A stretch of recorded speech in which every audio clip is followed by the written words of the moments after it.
5. The 14A District Court is now in session. All those having business before the court draw near. The Honorable Judge J. Cedric Simpson presiding. And good morning. Mr. Ganatra, please. You could start us, sir.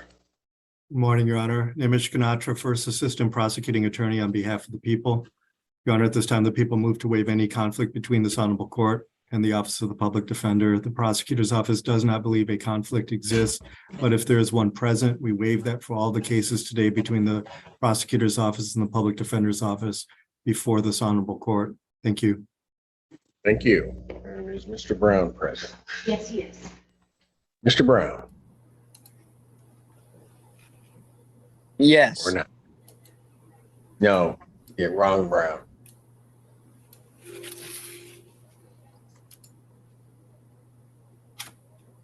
Good morning, Your Honor. There he is. Good morning, Your Honor. Lauren Brown, Deputy Thank Chief you. Public Thank you for Defender. arriving. Go. Well, I was here. Your Honor, I got a new computer. I'm still learning it. So, Lauren Brown, Deputy Chief Public Defender. Your Honor, we do not believe that there's a conflict in this court hearing any of these matters. If a conflict were to arise, we would waive that conflict.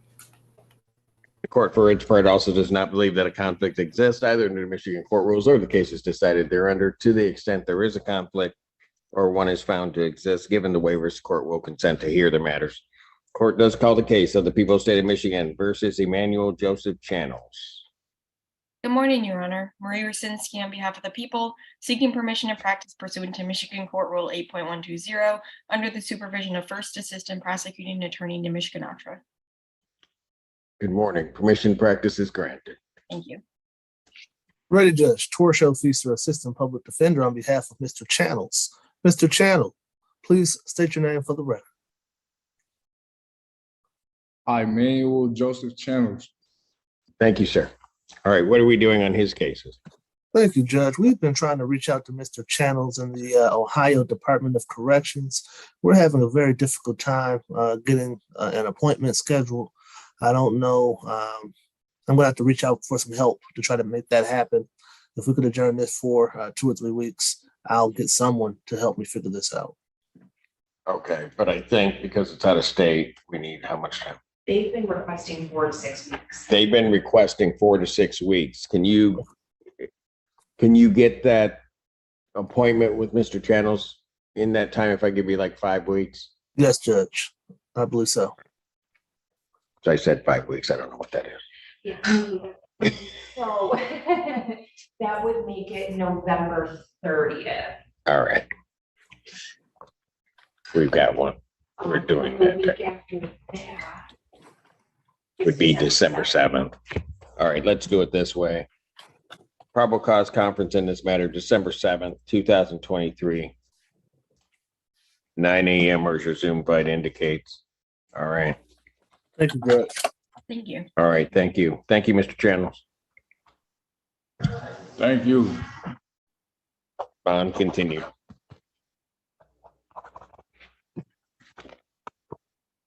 Court does call the case. This is of the people versus Senja Grigsby.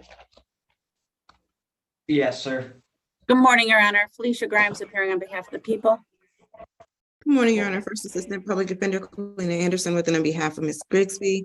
Your Honor, I also have a new APD this morning, Ms. Allison Moeller, who's with me. You Good morning, do? Your Honor. Good morning. So you're a new AP, you're a new public defender.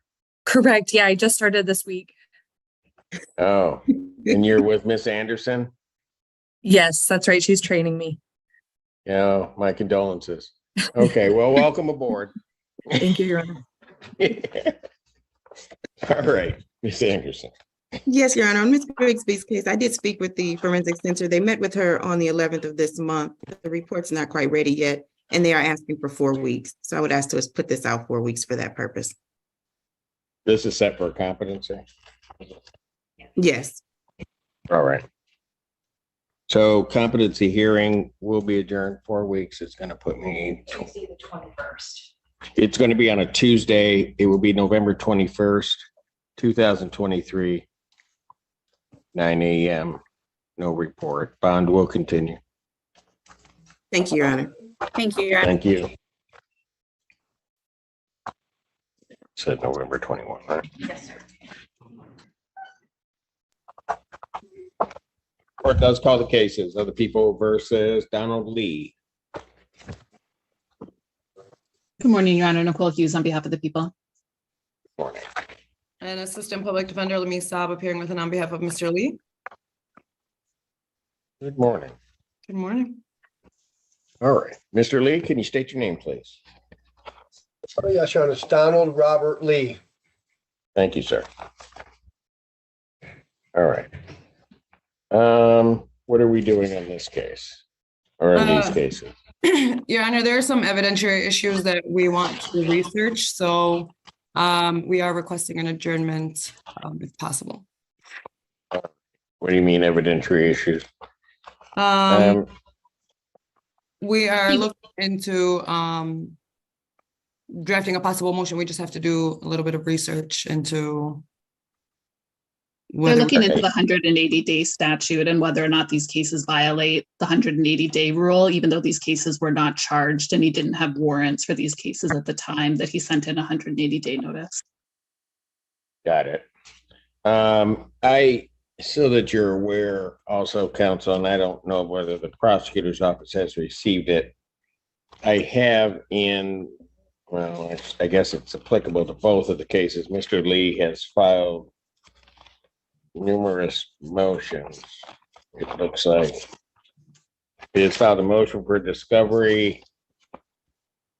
I guess we'll go one by one. Do the people even have a copy of that? No, His motion. I do not. All right.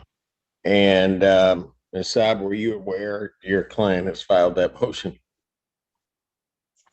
no, Your Honor. The only things I know that he had filed at some point was the 180-day rule or Okay, because I have in my, gotcha. I have in my file a motion for discovery. I don't know if there's any issue with that. A motion for a bill of particulars, which I don't know that he would necessarily be entitled to at this stage. There are numerous proofs of services. And then there's a motion for dismissal due to the speedy trial. That's the only one I have at that last one. Tactical delay. So you have that one, but you don't have the others. Right. There is also attached, not signed, not sure why it's here. None of this is in its proper form.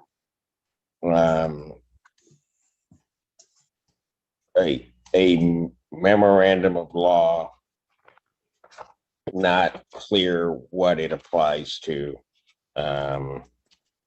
Just, I mean, there's a hodgepodge, I guess that's a word, of stuff contained within that memorandum. So what I will do is I will grant the adjournment, and you can set the motion up for a hearing if it's necessary. And then I will have my staff send so that everybody at least has a copy of these and the issue's not raised. I'll just have my staff send over a copy of what the court receives so everybody has the same thing. Thank So, Ms. Saab, how much time do you need? 2, maybe 3 weeks. 3 weeks. 3. Yeah, okay. This will be adjourned then, probable cause will be adjourned to November 16th, 2023, 9 a.m. That would move, if you filed the motion and it's to be heard that day, the motion, everything would move to 3 o'clock, but we'll set it for 9 at this point, or set it in the morning time. Your Honor, just to be clear for the record, are you asking me to respond to the defendant's own pleadings or just counsel's pleadings if she files one? I don't think that the motions filed by the defendant are in the proper form and they haven't come through counsel. So I'm not going to address any of those motions. If counsel believes that they should be filed, then counsel will file the motions, sign off on those, and make sure that they're in the proper form to come before the court. But otherwise, I'm not going to require a response to any of it from the Thank you, people at this time. November 16th. Bob, continue. Thank you. Thank you. Court calls the case, People versus Kenneth Green Austin. They didn't care. It's Good afternoon, Your Honor. need to see that somebody. Good morning, Your Honor. Marcia Creature on behalf of, and If I'm he trying needs to to be in a shut this facility. thing. There we go. Why do I have afternoon. like 8 different people talking to me? Go ahead. I'm sorry. Good morning. Okay. Marcia Creature on behalf of the defendant. Your Honor, we'd be respectfully asking for this to be set for preliminary exam. The prosecutor put on there, man. No, he just turned on his camera. Okay. Ms. Creature, let's try to do this in the order we normally do it. I'll call the case again. People state your appearance, please. Nimish Ganatra, First Assistant Prosecuting Attorney for the People. All right. Ms. Creature, you have put on your appearance. What are we, and Mr. Green Austin, can you state your name, please? Kenneth Green Austin. Thank you, sir. All right, now, Ms. Creature, what would you like to do? I'm sorry, I got distracted. I apologize for not following the protocol. Your Honor, we would be requesting a preliminary exam.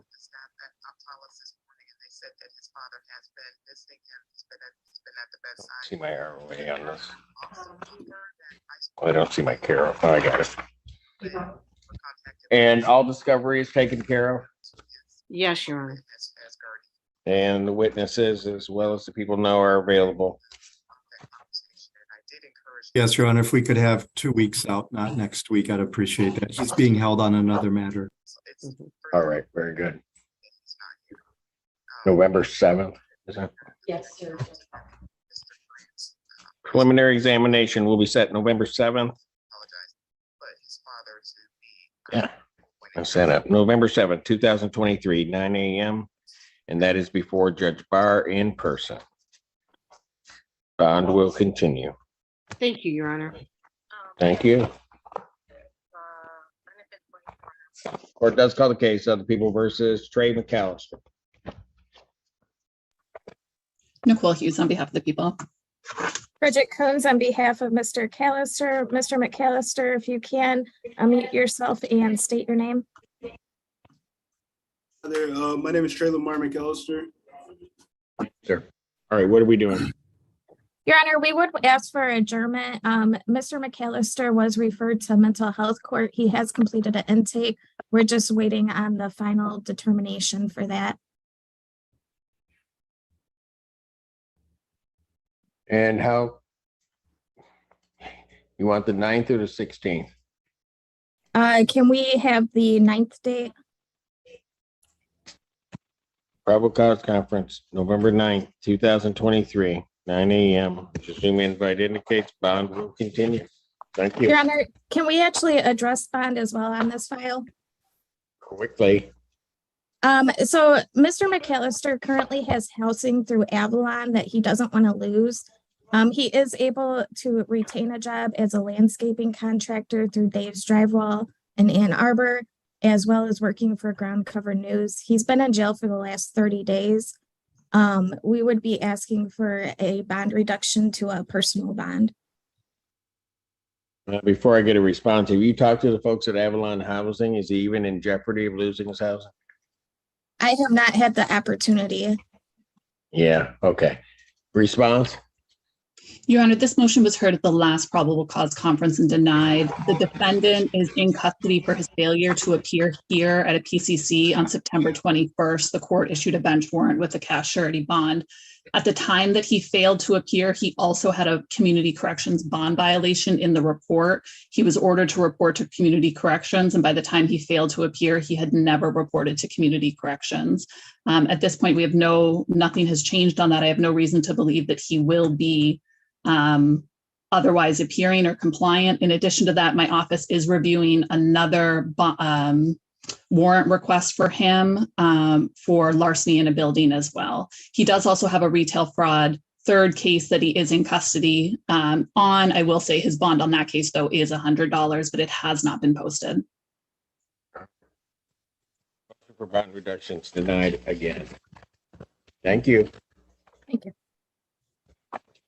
Court calls the case, People versus Theophilus Smith. Nicole Hughes on behalf of the people. Edward Drukas on behalf of Theophilus Smith. Mr. Smith, can you state your name, please? Theophilus Smith. May I go in the breakout room with my attorney, Your Honor? No. Because I haven't, Pardon? because I wanted to change some things I wanted to do. Me and him talked briefly, but I didn't get down to the A's and B's. You didn't get down to what? I wasn't able to tell my attorney exactly what I wanted him to do for me today. Mr. Drukas, Thank you, Your Honor. Actually, I did spend about 50 minutes with him here this morning. I did get the discovery. There are some video that I did start to go over with him. We also discussed some potential other video that may still be outstanding. And again, I was appointed yesterday. I'm looking to get an adjournment today, so I can fully go over the discovery with him and make a determination on what to do. Probable cause conference in this matter, November 9th, 2023, Did you address bond? 9 a.m. Excuse me? Can my attorney address my bond? Well, he knows how to do that, but yeah, go ahead, Mr. Drukas. Mr. Smith, I had gone over that with you. With regard to right now, we're not going to be addressing bond. But I didn't want to, that's why I wanted to go into the breakout room so we could be on the same page. I know. We don't need to go over this on the record, Mr. Smith. Mr. Drukas, for the record, should defense counsel address bond, I will be asking the court to increase the defendant's bond. I understand why Mr. Drukas is making the decision he's making. Okay, I understand. When is my next court day? So are we done with the bond thing? He ain't even address it. Yes, Your Honor. I believe you had said November 9th. Mr. Drukas? Yes, Your Honor. Do you want to address bond? He wants to address bond. No, Your Honor. I'm asking for that PCC on November 9th. Mr. Smith, the risk is if I address bond, I'm going to address all bond. I'm going to leave it where it is right now, but the people have made it clear that they're going to be asking for an increase. Your counsel is making a strategic decision not to address bond at this time, but if you wish bond be addressed, then no, I did not want to postpone my preliminary. I wanted my preliminary to be, I didn't want to post no more probable cause. I want to move towards the preliminary. I don't want to have another probable cause conference. Have you looked That's why over me and all my the- attorney not even on the same page. Me and my attorney. Mr. Smith, did you listen to what your attorney said? There's video he still has to go through with you. Yeah, but so you want to have your preliminary examination before that happens? Because if I said it, I'm going to instruct the judge that not to adjourn it because you want to look at the video now. To be clear for the record, the videos that we have turned over to defense counsel include the defendant brutally assaulting a victim. She was on the ground. He kicked her in the face repeatedly until she was left with what looked like a broken jaw to the police. She could not open her mouth and she could not speak, and she was rushed to the hospital. Defense counsel has requested an adjournment and requested that I look into whether there are additional videos leading up to the assault to help Mr. Smith explain to the court perhaps what happened leading up to that. I am more than happy to continue to a preliminary exam with the only evidence available being the brutal assault that this man committed on that woman. So, Your Honor, if we want to go to an exam, let's go, but I will not be getting those videos turned over before that exam date. Hey, what do you folks want to do? Breakout room with my attorney, Your Honor? No, I already said no. So you wanted that, you already spoke to your attorney. Your attorney had a very clear picture as to what he wanted to do. You come here this morning, I think, changing things. And I just want, if you want it set for an exam, I'll give you an exam.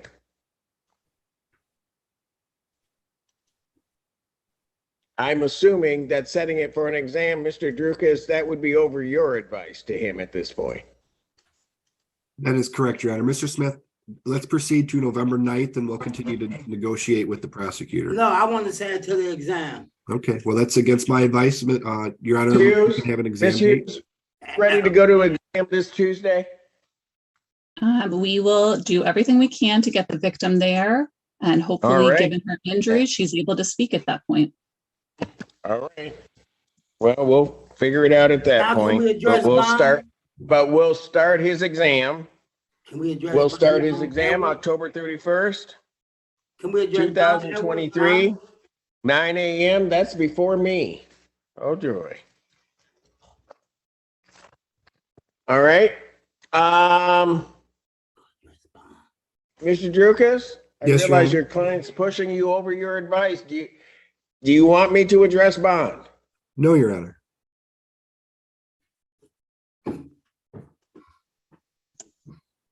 Mr. Smith, you want me to address bond Please, Your Honor. over your attorney's advice? Yes. Okay, go ahead. Tell me what you want me to know. Your Honor, my name is Theophilus Smith. I'm paranoid schizophrenic type 1, 2, and 3, and bipolar type 1 and 2. I had a rough breaking up, Your Honor. I knew I should have called the law. I should have called the police when he was making all them. I'm going to stop you right there, Mr. Smith. I don't want to go into the facts of this case. No, I just let me talk, Drukas. Please let me talk. It's between me and the judge. Well, you can't talk about the facts of the case. Your Honor. Mr. Smith. Yes. Just because you're going over the advice of counsel, I'm just going to advise you that anything you say can be used against you. You understand that? Yes, Your Honor. Okay. I've given you your warning and admonition. Go ahead. Okay, Your Honor. Well, pertaining to the case. And I'm going to stop you right there again, Mr. Smith. I'd prefer that you not speak about this case. But I'm asking you to address bond and you're not doing nothing I want you to do. So let me do what I have to do for myself. This for me, not for you. I know. And we talked about this. This is about I know, you. but guess what? You not listening to nothing I'm saying. I would rather have layman's represent me. Layman's. Because you're not doing nothing I said. And me and you we wouldn't even on the same page. We wouldn't even on the same page before the meeting ended earlier. So just let me talk without you objecting to your own client. Can you let me speak? All right. Mr. Smith, you seem to know better. You go ahead. Your Honor, the defendant made several death threats to me. Not the defendant, the accuser. I don't know how the accuser knocked on my apartment door. And again, Mr. Smith, I'm going to reiterate that you should not be speaking about the facts of this case. Okay, I'm not going to speak about the facts of the case. Okay, thank you. Your Honor, if you could please give me a personal reconduct bond. Your Honor, I'm not a flight risk. I'm going to be in court on Tuesday. If you can lower my bond or give me a PR, Your Honor, I won't speak about no more of the facts of the case until Tuesday. I'm going to respect Edward Drukas on that point that I won't speak on the case.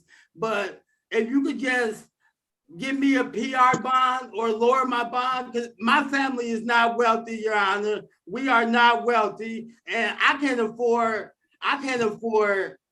$50,000, no 10%. Your Honor, if you can please just give me a chance to give me a real lawyer. Give me a lawyer. A real lawyer? No, a lawyer. No, I don't mean. I'm not taking nothing away from Drukas. I'm not taking nothing away from Edward Drukas, Your Honor. I just want to check. Oh, okay. I just want to be free, Your Honor, because I feel like I'm not even guilty of this. My grandfather got inside of me. My grandfather was talking to me. My grandfather. Ms. Hughes, response to the motion to reduce bond. Thank you, Your Honor. Mr. Smith, before you go, Ms. Hughes, Mr. Smith, Yes, I warned you I warned you. I told your counsel that if you ask me to address bond, I'm going to address the whole thing. So maybe when Ms. Hughes gets done, I haven't made a decision yet, but maybe when Ms. Hughes gets done, this bond goes up. I gave you that warning and you went ahead. So now I'm going to let the people give their version. Go ahead, Ms. Hughes. Thank you, Your Honor. The people are requesting that this court set bond in the amount of $250 cash only. Notably here, the defendant's bond is $50,000 cash only. This is not even a cash surety case, never mind a 10%, which I think is pretty telling given how unique that type of bond is. The defendant is on misdemeanor probation for use of cocaine. It was initially charged as possession of cocaine, and it was pled down to use. At the time of his arraignment in this case, he was already in violation status of his misdemeanor probation. The defendant has a criminal history dating back, as far as I can see, to 2000, which includes a number of drug and alcohol misdemeanor offenses. He also has 6 assaultive felony convictions. In 2014, he was convicted of a couple of cases of R&O on the police. In 2019, he was convicted of felonious assault and CCW. In this case, this occurred in Miller Manor inside the apartment building, and the apartment building has cameras, in the hallway. This case came to the police attention because a neighbor in Miller Manor heard yelling in a hallway. He exited his apartment, went into the hallway, and saw the defendant standing over a woman who had been brutally beat. She was laying on the apartment hallway floor, unable to get away from the defendant. The defendant then fled, went into his apartment. When the police arrived, they first tried to make contact with the defendant. He refused to open the door, refused to provide his name, refused to cooperate with the police. When the police made contact with the victim, her face was so damaged that she could not speak. She could not open her mouth. The police tried to interview her and she could not even remain conscious. They were able to get her to agree to a medical release. And by the time they presented the medical release to her, she was no longer conscious to be able to sign it. The report indicates that she had injuries to her nose, to her cheeks, and to her jaw. She was immediately rushed to U of M. I am still waiting on her medical records to determine the extent of her injuries. But based on the police report, the police believe that her jaw was in fact broken, which is why her face was swollen and she was unable to speak. Again, Your Honor, our request is $250 cash only. Anything else from the defense? I think enough has been said, Your Honor. Nothing further. Court believes, and the court would find that the setting of, under the circumstances of this case, that, and with all due respect to the magistrate, I understand what they were going through at the time, that the bond that is set at that time, court would find that under the circumstances of this case, that may have been an abuse of discretion. The court will increase the defendant's bond in this matter, finding that the defendant is a risk to the public. A clear danger to the public given the circumstances of what the court has heard. Defendant's bond is increased in the amount of $2,000 or $200,000 cash surety. Thank you. I'll come and see you, Mr. Smith. Thank you, Your Honor.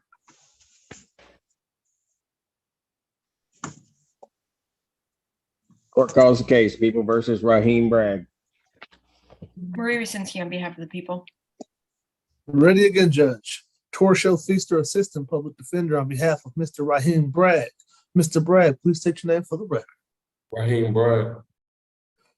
Thank you, Judge. I've spoken to Mr. Bragg as well as some of my colleagues have also spoken to Mr. Bragg. I know Mr. Bragg had previously been before Your Honor asking about a video. I will put on the record that I've spoken to Mr. Ganatra. We have via email, and we understand that video is no longer available, does not exist. Based on those facts, I think Mr. Bragg does want this matter set for the soonest possible preliminary examination, Your Honor.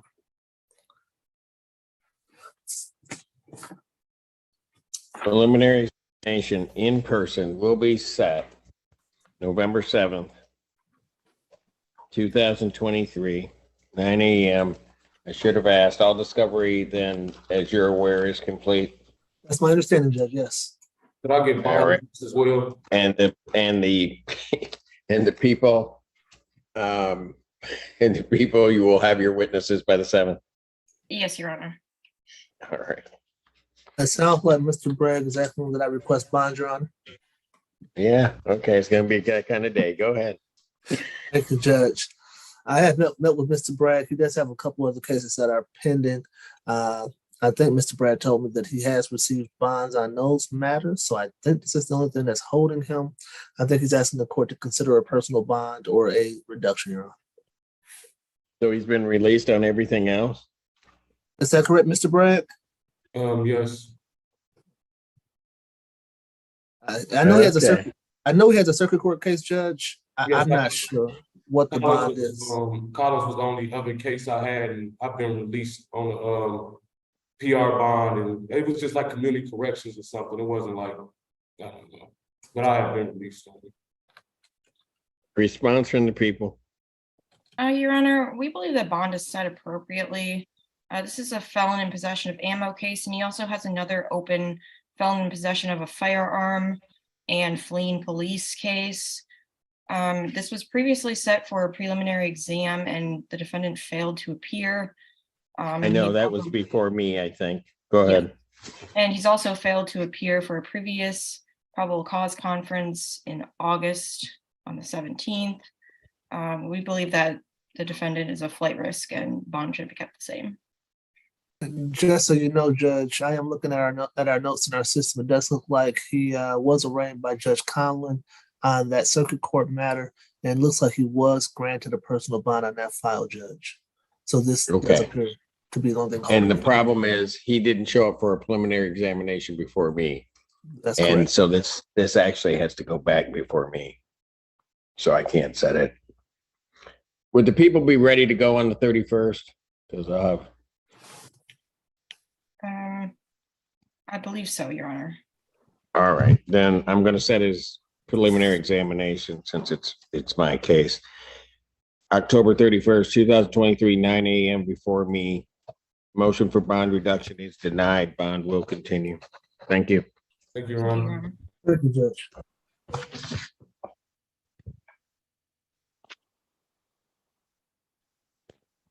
Great. Court calls the case People versus James Paul Austin. We are quietly ready in this matter. Hearing with this person tomorrow. Good morning, Your Honor. Amy Reiser on behalf of the people. And Lauren Brown, Deputy Chief Public Defender, appearing with and on behalf of Mr. James Austin. Mr. Austin, please state your name for the record.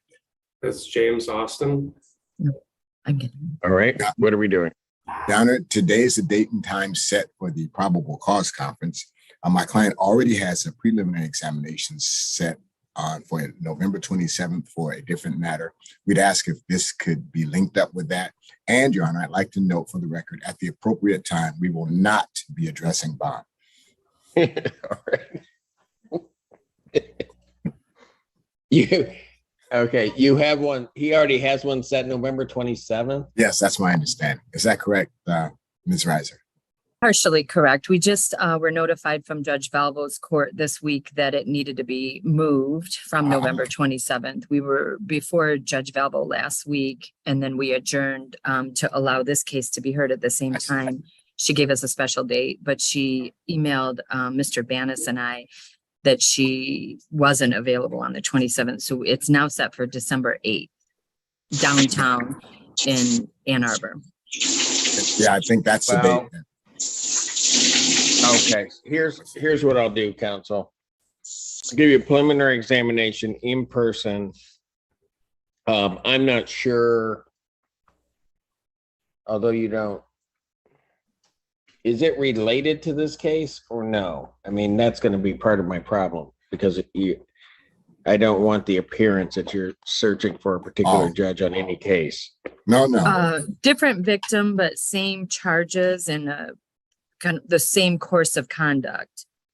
Got it. All right, under those circumstances, what I'll do for the sake of judicial economy is, and it's going to be a little bit strange, but I'm going to set it for November 21st, 2023, 9 a.m. That is before Judge Valvo. All right, I will, however, indicate, you'll have to contact her court to move this case with that other one. I'm just giving you the date that I have for her later this month. November 21st. Okay. All right. I'll leave that up to her. Thank you. Thank you, Your Honor. And we're still not addressing bond. All right. Bond will continue. Thank you. Court calls case. People versus Lawrence Phillips. That's fine. Good morning, Your Honor. Ally Zenda on behalf of the people seeking permission to practice pursuant to Michigan Court Rule 8.120 under the supervision of First Assistant Prosecuting Attorney Nimish Ganatra. Permission to practice is granted. Good morning. Good morning. Thank you, Your Honor. Good morning, Your Honor. Kenneth Overwater, Assistant Public Defender, appearing on behalf of Mr. Billups, and I will be asking that I be allowed to remain out on bond, Judge. Yeah, well, that one's going to be iffy. All right, Mr. Billups, can you state your name, please? The last one that I. Can you hear me? Mr. Billups, can you state your name? Lawrence, That wasn't him. Lawrence Julius Billups. Thank you, sir. All right. What are we doing? Your Honor, I'm asking for a one-week adjournment of the probable cause conference. I do not have the video of Mr. Billups' arrest. I also went to the jail yesterday in an attempt to meet with Mr. Billups, but he could not be made available in the time that I was there. So I will need an adjournment to meet with him, to review the video, and to talk to him about how he'd like to proceed. He is currently held without bond on the probation violation, so we'll be not asking to address bond on this matter. Very good. November 9th, probable cause is adjourned November 9th, 2023, 9 a.m. Bond will continue in this case. Thank you. Thank you, Mr. Billups. Mr. Billups, you Court does call me go- from the jail. I would encourage you to do that if you can. Yeah, I've been trying to get in touch with you. You know what I mean? I don't understand why you couldn't see me yesterday when I came up here. You was gone already. Give me a call and I'll explain it to you. Thank you. Court does call the case. People versus Scott Fenner. Jessica Blanche, appearing on behalf of people. Ready, Judge. Torshell Feaster, Assistant Public Defender, on behalf of Mr. Scott Fenner. Mr. Fenner, please state your name for the record. This is. All right. Mr. Fenner, did All you right. state your name? Scott Fenner. Thank you. Thank you. All right. What are we doing? Thank you, Judge. Ms. Blanche has made an offer on this file. I've relayed that to Mr. Fenner. My office, my understanding is already working on some mitigation information with our social work department, and I have requested an investigator be assigned to this case for our office to do some background research on the file. I'm requesting a 4-week adjournment, Judge. Weeks puts me on where? 4 weeks puts you on Tuesday, the 21st. Otherwise, it's December 7th. I have, because of the holidays, I have November 21st or December 7th. Let's go to the December 7th, please, Judge. All right. Probable cause conference in this matter will be adjourned December 7th, 2023, 9 a.m. Or as your Zoom invite indicates, bond will continue. That's denied. Thank you. Thank you, Your Honor. Court calls the cases of the people versus Aaron Hayes. 3 cases. Nimish Ganatra, First Assistant Prosecuting Attorney for the. And good morning, Your Honor. Nicole James, appearing on behalf of Mr. Hayes. Back from vacation. All right. Anyway. All right. Mr. Hayes, can you state your name, please? Aaron Hayes. Thank you. All right. What are we doing? Your Honor, I've had an opportunity to speak with Mr. Hayes regarding his right to have a preliminary examination and what the people must show. He wishes to waive his preliminary examination at this time. In all of these matters? All 3 matters, Your Honor. All right. Your Mr. Honor, Hayes, is that correct, sir? Your Honor, there was a nollie pros filed on one of the cases. I don't know if that's been signed by Your Honor, but I just wanted to make sure. There were originally 4 4 cases. Correct. the Nolly process has been signed on the one case that came in on. I have 3 cases that are before me. Perfect. So my understanding is he's waiving on the remaining 3 cases. We've already had you sign the Nolly process on the first R&O case. Thank you. Okay, Mr. Hayes, is that correct that you're waiving your right to a preliminary examination in all of these cases? Yes, Your Honor. You understand that a preliminary examination is a proceeding where the people would have to show by probable cause that the offenses alleged were committed and that you committed them. Yes, Your Honor. You understand you'll not have that hearing and you'll proceed to circuit court for further resolution. Yes, Your Honor. All right, people also waive their right on all of these cases. We do.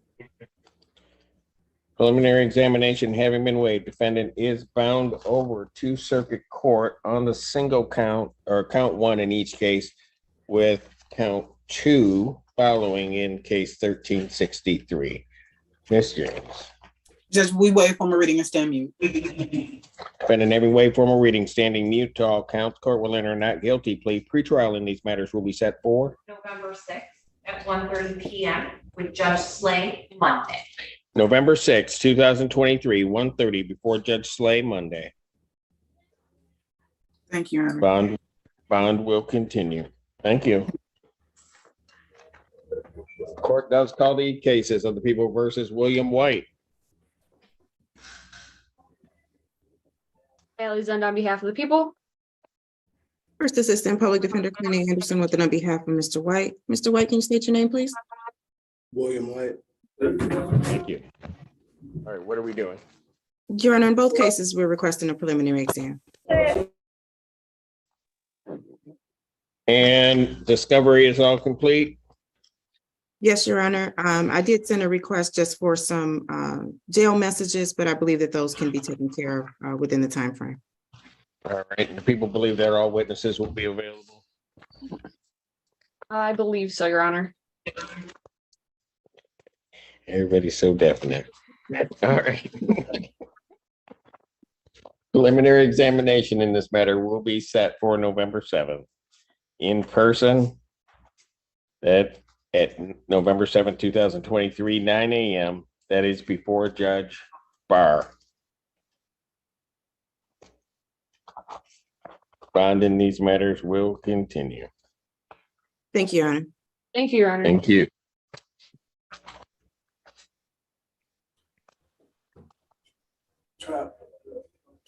It's before Judge Barr, right?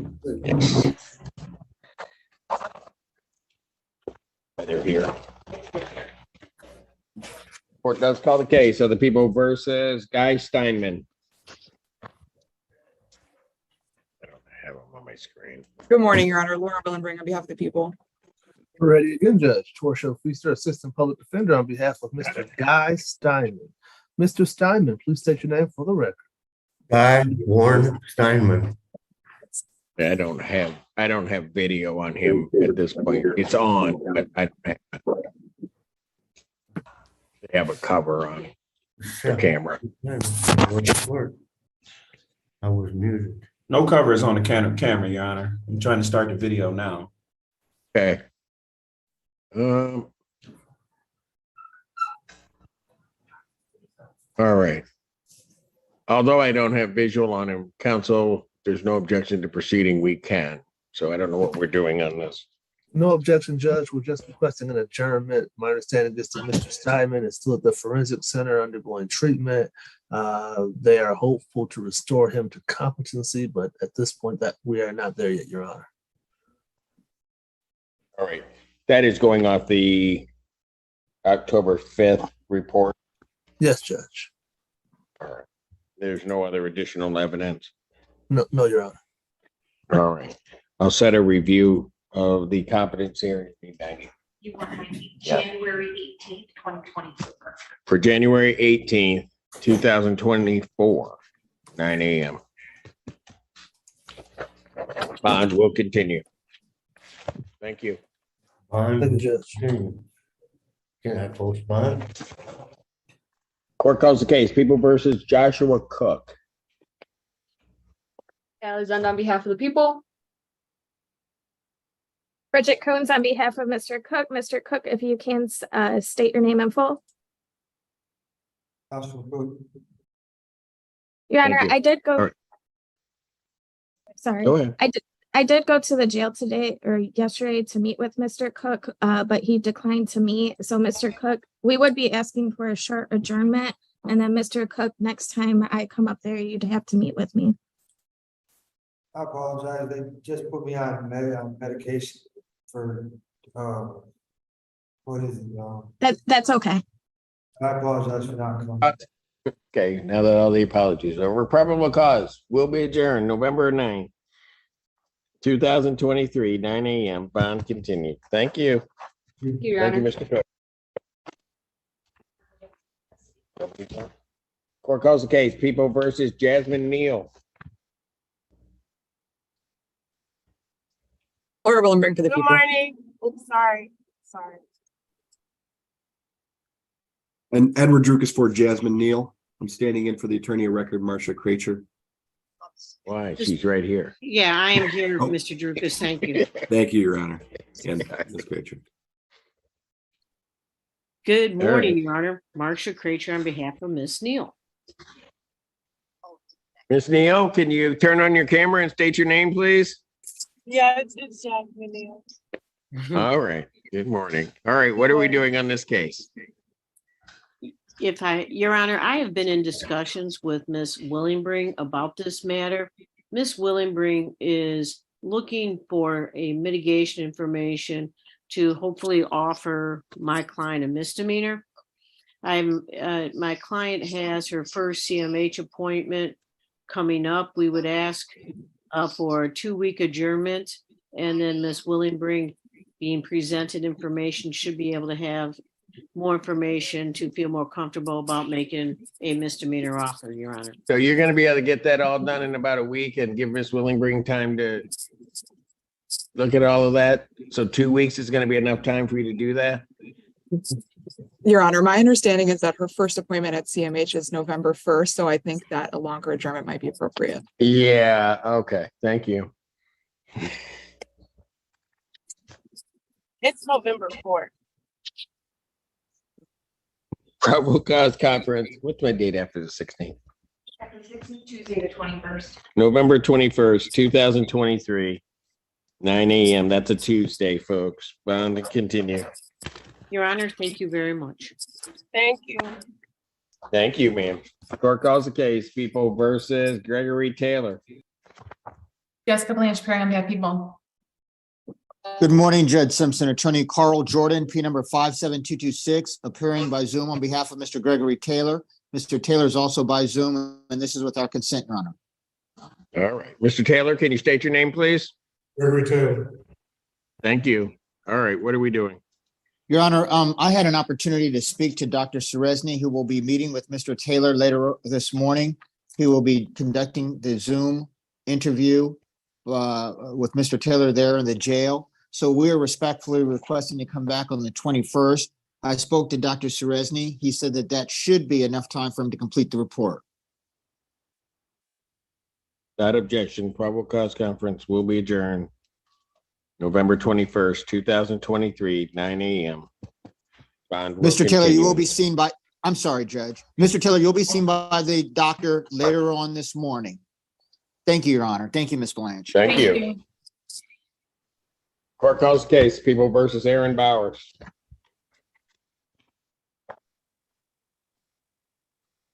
Cool Hughes on behalf of the people. Bridget Coons on behalf of Mr. Bowers. Mr. Bowers, if you're present, if you can unmute, turn on your camera and state your name in full. Aaron Joseph Bowers. Thank you. All right, what are we doing? Your Honor, I haven't had good contact information with Mr. Bowers. Mr. Bowers, you'll have to call our office and give us a good So phone you're number. asking for an adjournment? Yep.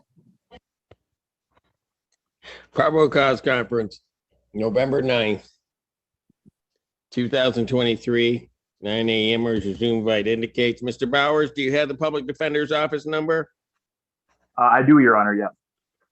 Call that number right after you hang up from this call and give them your name, a good phone number to reach you, and a valid email address. Understood? Yes, Your Honor.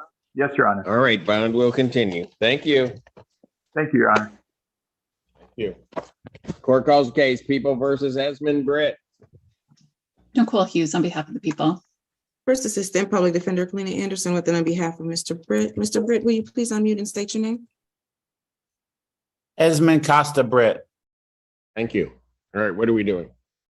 Your Honor, we're still in plea negotiations. Ms. Hughes and I have been discussing this case. I did send her some additional documentation to review. It's my understanding she's going to look at that and speak with the officer. So we're just asking for an adjournment to continue plea negotiations. And if I may address his bond. Okay. You saw what happened the last time. And I Hughes did, was involved, Your Honor. so go ahead. I did, Your Honor, but I'm feeling good vibes from you this morning. So I think I'm going to go for it. Good vibes. Okay, so let's do this first. I'll adjourn the probable cause conference to November 16th, 2023, 9 a.m. All right, Esteban. Your Honor, as to his bond, we're just requesting a modification of the current bond condition. He's currently on home confinement to his father's address. He would like to ask the court to change his bond condition so that he may return home to the Willis address. I did speak with Ms. Hughes about it and supplied the following information. The client is currently receiving mental health treatment at New Oakland Family Centers. He's now receiving medication as well as therapy. He's been to therapy most recently on the 24th was his most recent appointment. It appears from the documentation that he's been in treatment since his release from custody. So he's been in about several months. I've also submitted letters from the therapist for the children, who's also in support of the family reunification and believes that it will also help Mr. Britt be able to begin to engage in a normal and productive life. He's been away from his family since August. And now that he is doing this treatment and is on medication and compliant with those plans, is asking this court again to allow him to return home to his family. Has the new evaluation been done? The new For the mental health court? It has, Your Honor. He's been denied mental health court because he is receiving treatment from a private care provider. All right. What's the response? Is there a response from the people? Because I addressed this at the last hearing and I had indicated that I wanted to, the evaluation needed to be done before I'd consider it. But Ms. Hughes, any response? This is a tough one for me this week. And the reason it's tough is because Miss Anderson did a good job, frankly, and that I am not happy about that. So Miss Anderson sent me, she had medical professionals send me 2 documents. One is a nurse practitioner that oversees treatment of the defendant. That nurse practitioner is, and it's a psychiatric nurse practitioner, is recommending that the defendant return to the marital home. So just full disclosure to the court, I have reviewed that and I do have access to that. In addition, Ms. Anderson had the defendant's children's social worker, a therapist, send me a recommendation as well that she believed it would be in the children's best interest that the defendant be returned to the home. What makes this very difficult for me is, one, I have been opposed to this every step along the way because this is the environment that he lived in when he had his mental health breakdown and led to these very, very serious, very dangerous crimes. That's one aspect of it for me. The other aspect, which is really guiding me here, is there has been domestic violence in this family. Part of this police report outlines that the defendant's wife, and I've been trying not to put this on the record because that's not what this case is about. And I want her to feel safe with us. And I want her to feel safe with the police. This report indicates the defendant has committed domestic violence against her, that she has felt fearful and threatened by him to the point that she has lied about his mental health in order to not be harmed by him, which then resulted in him remaining in their home in the past. So I was trying to think up, okay, if he returns to the marital home and he's on a home confinement tether, how do I protect her? So I was thinking, okay, what about a no unwanted contact? Well, that doesn't help because then he's going to violate the home confinement. And then he's going to say, she told me to leave the house. I had no choice. I had to leave. I have 2 conflicting orders. I just can't imagine I just can't come up on my own, and this is why, one of the many reasons I'm not Your Honor, this is why you are. I don't know what the solution is to protect this family and to protect the community. If he has another mental health breakdown. And so keeping things the way they are, keeping him on the home confinement tether to his father's home, things are going really well for him right now, it sounds. Why would I disrupt that to the risk of the wife and the children? But the difference this week for me is I have to disclose to the court I did receive those letters from medical professionals, and that is their recommendation. And that puts me in a really tough position because I'm not supportive of this, but I'm not a medical professional. Let's do it this way.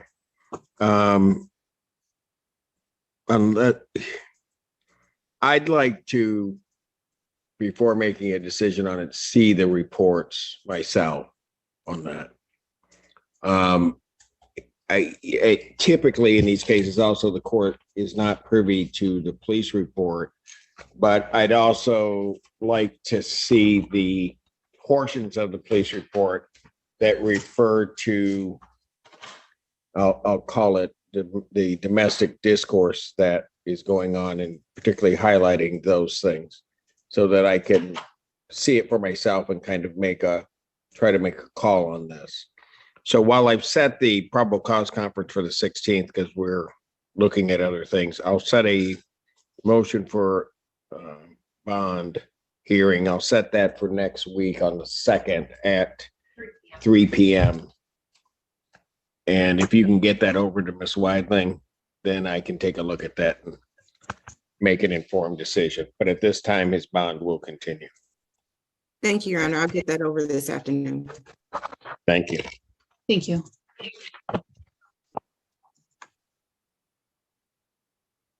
Court calls the case, People versus Willie Burton.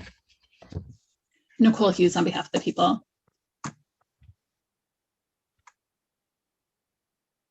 Morning, Your Honor. Michael Gaddy, Assistant Public Defender on behalf of Mr. Burton, who is present. State your name, Mr. Burton. You have to unmute first, Mr. Burton.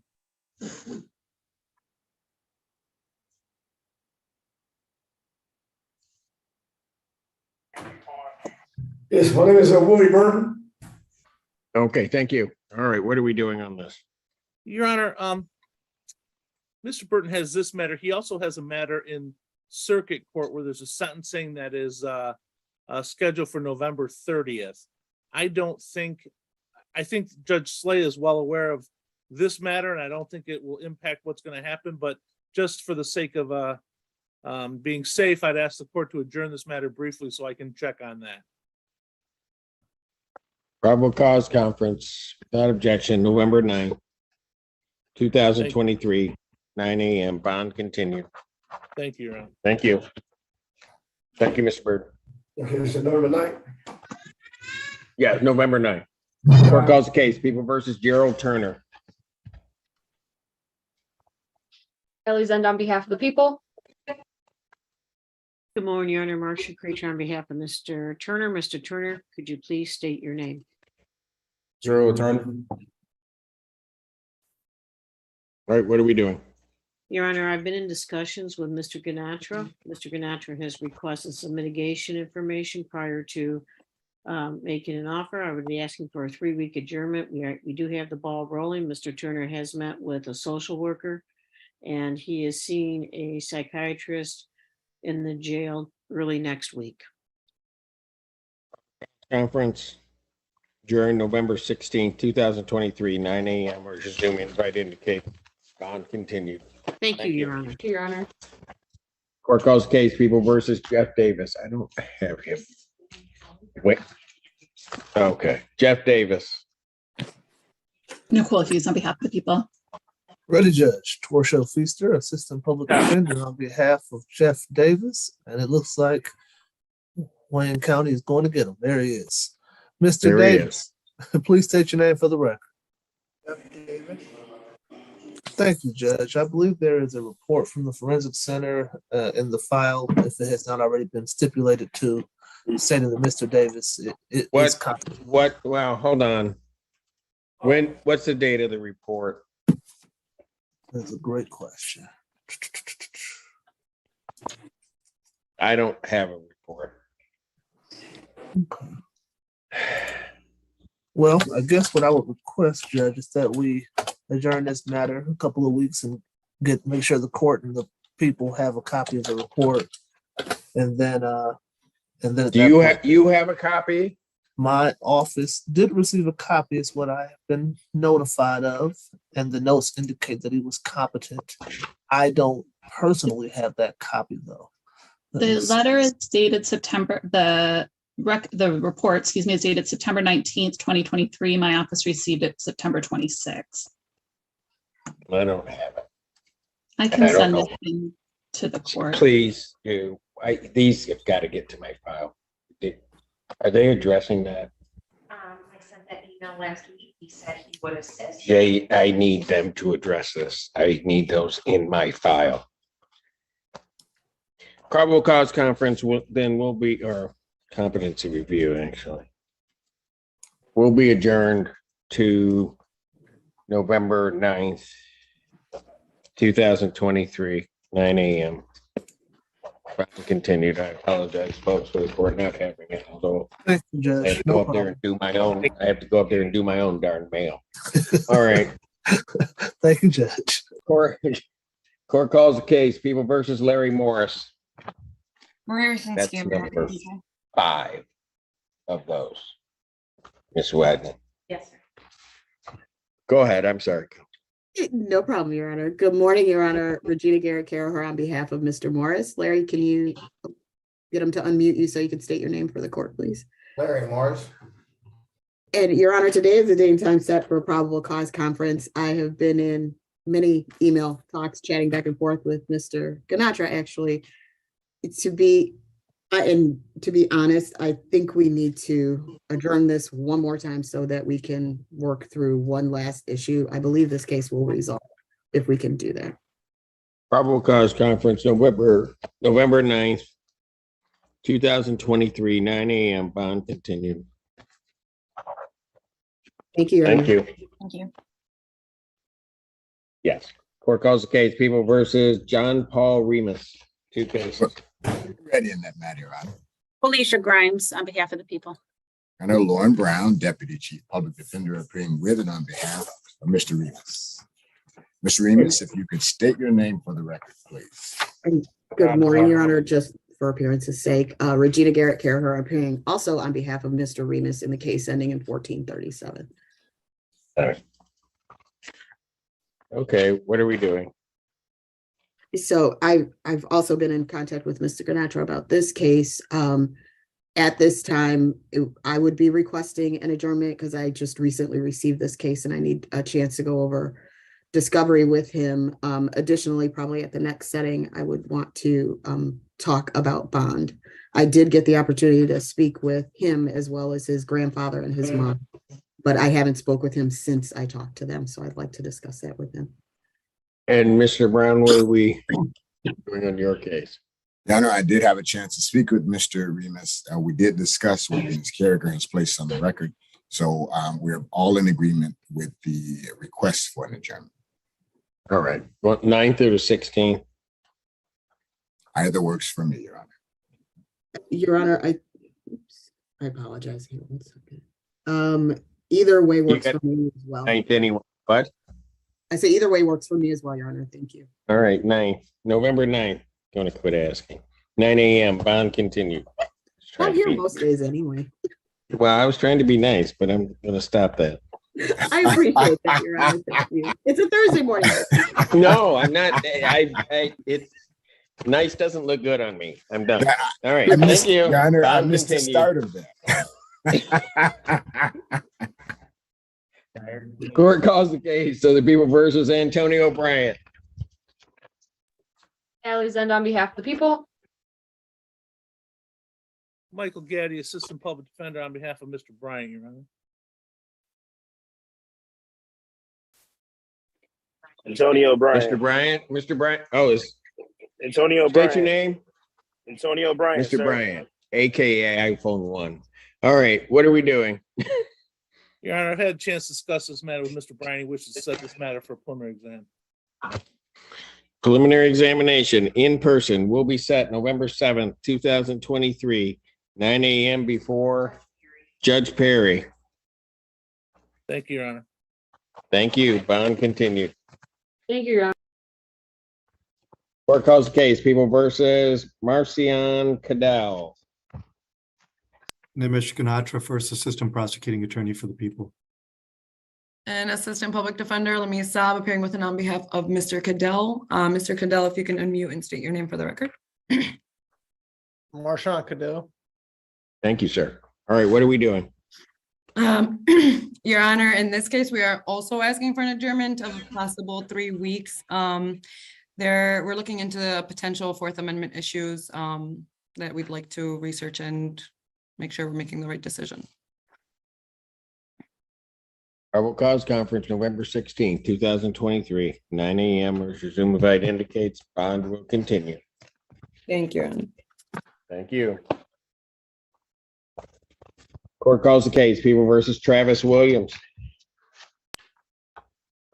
Nimish Ganatra for the People. Good morning, Your Honor. Regina Garrett Carroll on behalf of Mr. Williams. Travis, can you state your name for the court, please? Travis Williams. And good morning, Your Honor. Today's the date and time set for a probable cause conference. At this time, we would like to request a preliminary exam be set, which I let Mr. Ganatra know about as well. Preliminary examination will be set in person November 7th, 2023, 9 a.m. before Judge Barr. Good. Thank you, Your Honor. Thank you, Mr. Ganatra. Thank you. Court calls the cases of the People versus Sekou Kande. All two cases. Nimish Ganatra, First Assistant Prosecuting Attorney for the People. Good morning, Your Honor. Odetella, P number 79707 on behalf of Mr. Sekou Khan. He's back. All right. And where is he? Oh, there he is. Mr. Kande, can you state your name?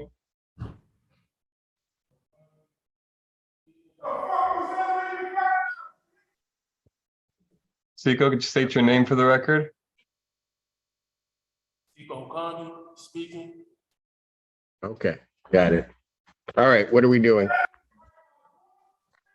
Your Honor, today is the date and time set for PCC in this case. There is one part of outstanding discovery that we need. I do believe that we need a small adjournment in this. Mr. Ganatra, you think that states it adequately? Your Honor, Mr. Counsel and I spoke outside of your courtroom actually on Tuesday about the status of the case. We're waiting for one last piece of discovery. If the court's inclined, 4 to 5 weeks would be great. Thank you. All right. Probable cause conference in both of these matters will be adjourned December 7th. Yes, sir. December 7th, 2023, 9 a.m. All right. Okay, thank you. Bond will continue in one case as denied. Thank you, Your Honor. Thank you. Court calls the case, the People versus Travis Bell. Nicole Hughes on behalf of the People. Bridget Coons on behalf of Mr. Bell. Mr. Bell, if you can state your name. Travis David Bell. Your Honor, Hey, what are we doing? Your Honor, we'd be asking for a short adjournment, the November 9th date, and then if we could have permission Get to to, pick your date. You need 2 weeks? yep, Yes. yes. November 9th, 2023, 9 a.m. Bond continued. Your Honor, can we Thank you. have permission to address bond on this one? Go ahead. So Mr. Bell is another client who is currently going through an eviction process. Whenever he was arrested, he was able to find supportive connections who did offer to help him catch up on his housing bills. I've tried to reach out to social connections as well as him to let him know that he is currently incarcerated and we haven't been able to, but he is worried about losing his housing. He has spent 12 days inside jail. He has no other holds or cases that are holding him. He also has a job pending at Salvation Army where his orientation is November 5th. So for those reasons, we would be asking for a personal bond. Response. Your Honor, at the time of charging, my office requested 10,000 cash surety on this case. I'm renewing this request at this time. At his arraignment, the magistrate ordered a 5,000 10% bond.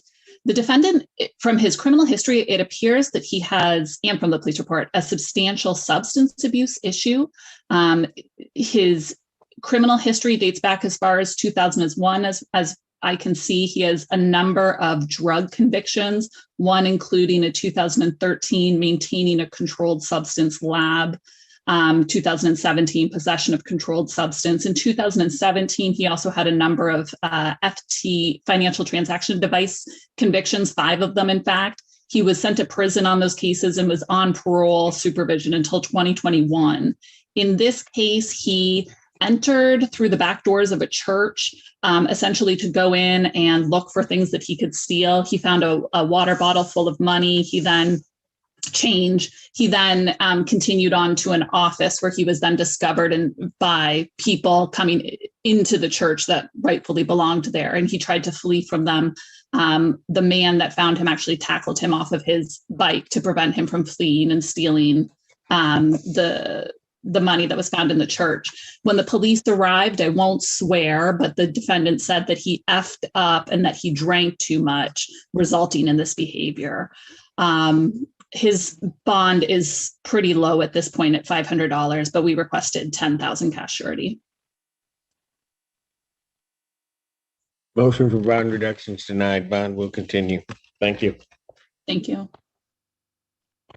Court calls case People versus, oh, here he is. Shaquille O'Neal Tubbs. Maria Rusinski on behalf of the people. Gotta love it. Good morning. For the record, Erica Julian appearing on behalf of Mr. Tubbs. Mr. Tubbs. How you doing today, sir? Nice seeing you. Yeah. Wishing I it was didn't think on I'd see you better again, but terms. Yeah. I'm doing okay. All right. What are we doing on this case? Your Honor, I am requesting the soonest available preliminary exam date for Mr. Tubbs. Yes, ma'am. You have a bond violation? Yes, I do. Your Honor, I did request, I don't know that there's a bond violation form. I did request if there was a copy, and it was just notated that there was a tether violation. I was going to, Mr. Tubbs, we know each other, and I've already considered all of this, okay? So, Your Honor, I thought that it would be appropriate to address that at the soonest available preliminary exam date.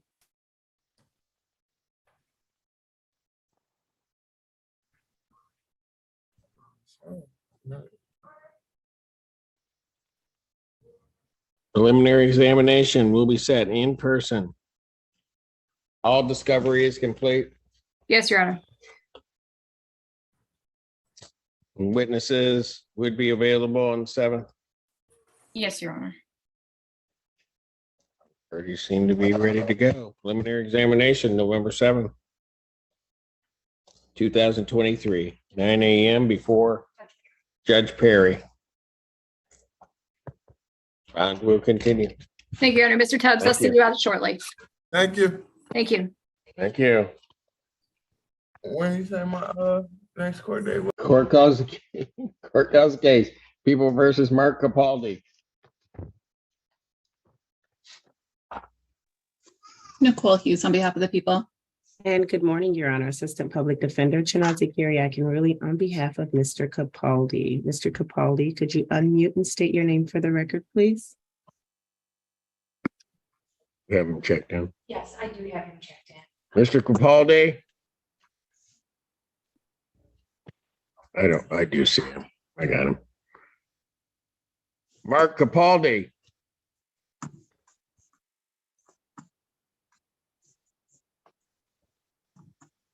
It figures. It's Chinaza. I'll pass it. Call your client, see if you can get him to answer. Thank you, Judge. You knew she'd do that. Court calls the case. People versus Cameron Carey. Maria Rusinski on behalf of the people. Assistant Public Defender Lemi Saab appearing with and on behalf of Mr. Carey. Mr. Carey? Yes, hello. Hello, you got a camera? You just muted Yeah, I'm yourself. trying to turn it on. Okay.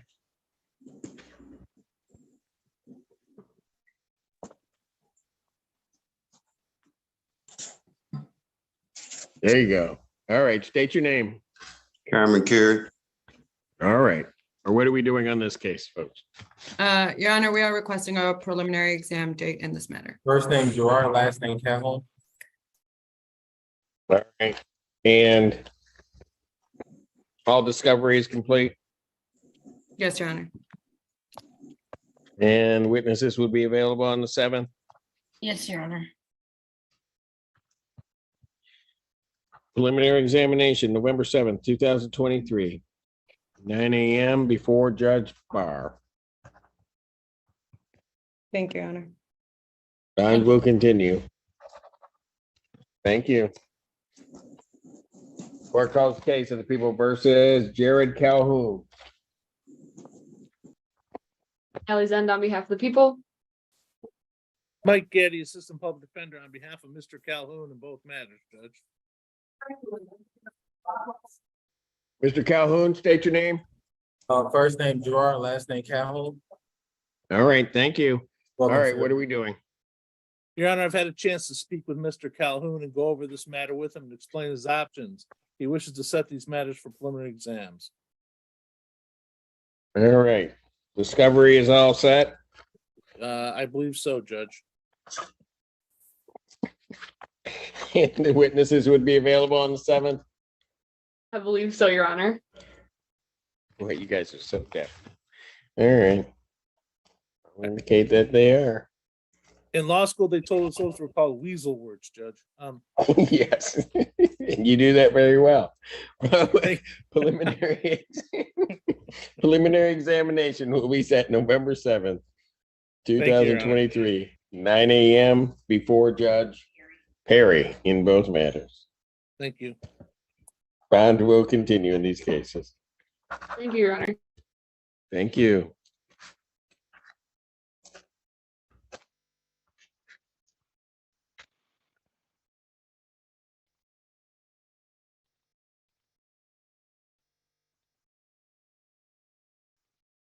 Court calls case, people versus Tolbert Smith. Nimesh Ganatra, First Assistant Prosecuting Attorney for the people. Your Honor, Mike Getty, Assistant Public Defender, on behalf of Mr. Smith. Mr. Yeah. Smith, if you could. Oh, there he is. Tolbert Smith Jr. Thank you. What are we doing? Your Honor, I've had a chance to discuss this matter with Mr. Smith and go over the police report in some detail. He wishes to set this matter for preliminary exam, if I could be heard on bond. Discovery's ready? Yes, Your All Honor. set? Witnesses would be available on the 7th, one believes? I'll take that as a yes. Yes, Your Honor, I believe so. All right, thank you. Preliminary examination in this matter will be set in person, November 7th, 2023, 9 a.m. before Judge Barr. As the bond.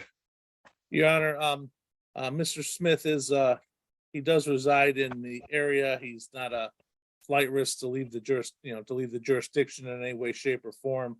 He does report that if he does get released, he would go to the Delanis Center.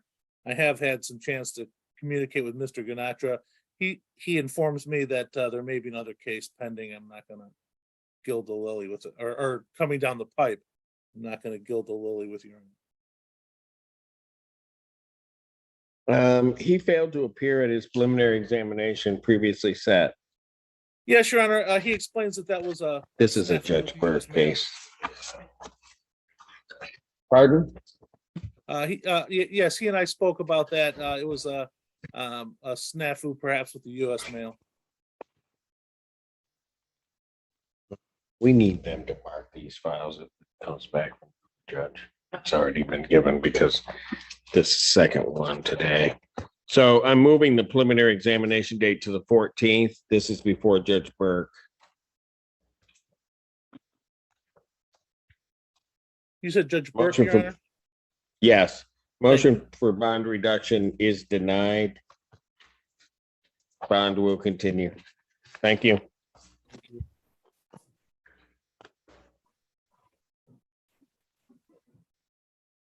Court does call the case, People versus Philip Mayfield. We're ready in that matter, Your Honor.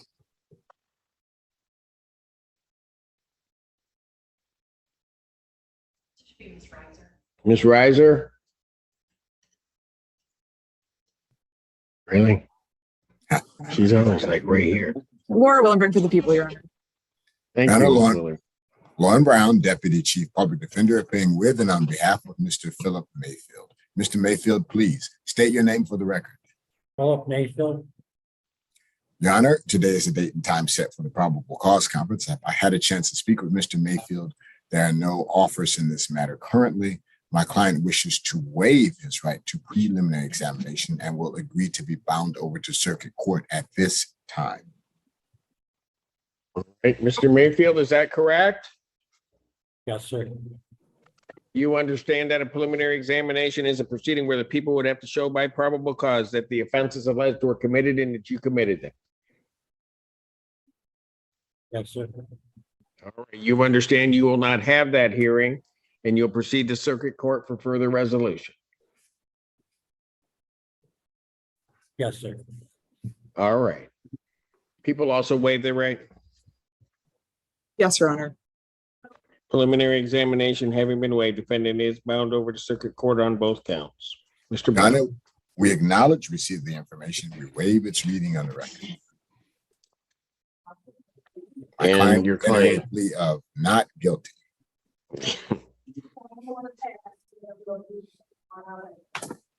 Defendant having waived formal reading, pleading not guilty. Court will enter those not guilty pleas. Pretrial in this matter will be set for Monday, November 6th at 1:30 PM with Judge Slay. November 6th, 2023, 1:30 before Slay Monday. Bond continue. Thank you, Your Honor. Thank you. As to bond, I'd like to ask that Mr. Gaddy and I both remain free on bond.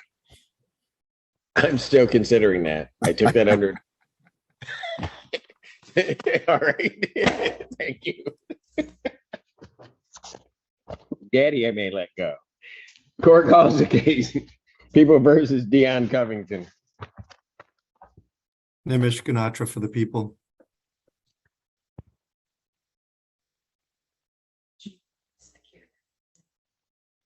Perfect. I have.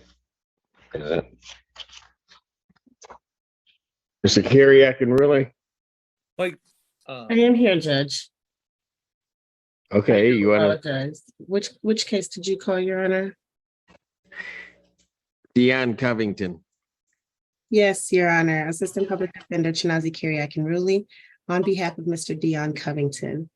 Has he stated his name already, Your Honor? I don't know if he's here. Well, he's here, but Dion Covington.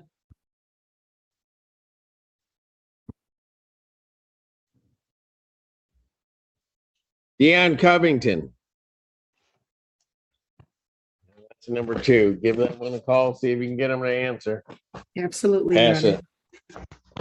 Court calls the case, People versus John Coward. Nimish Ganatra for the people. Matthew Mansour, Assistant Public Defender, with and on behalf of Mr. Coward. Mr. Coward, can you state your name for the record, please? John Coward Jr.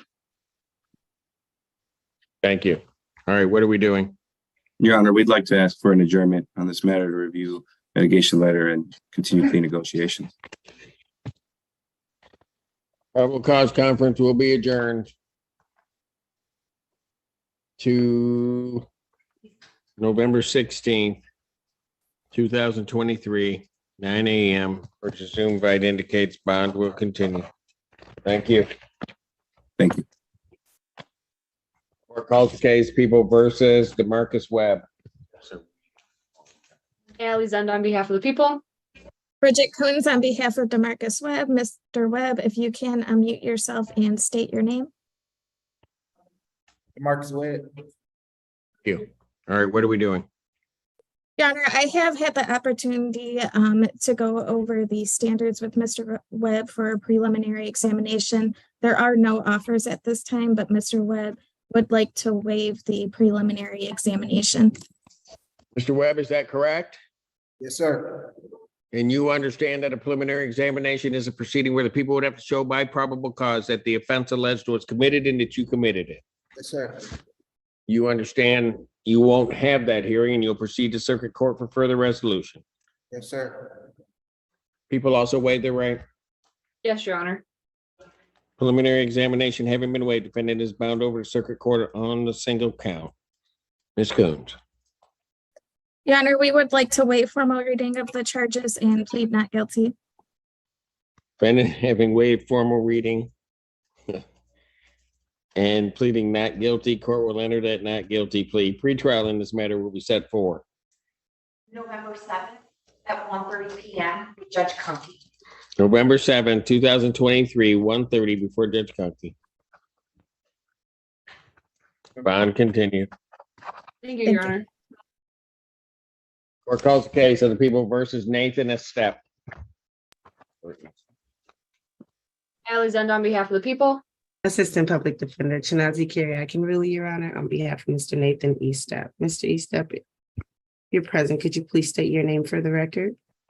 Nathan K. Estep. Motorola. All right. All right, what are we doing? Your Honor, we are asking for an adjournment in this matter. The last time we were here, we were trying to see if we could get Mr. Estep into one of the treatment courts. We had some residential issues. We're still working through treatment court in Livingston County. So we would be asking for at least 4 weeks, Judge. And Your Honor, Yes. there was a community corrections violation report. I believe it was from 10/26.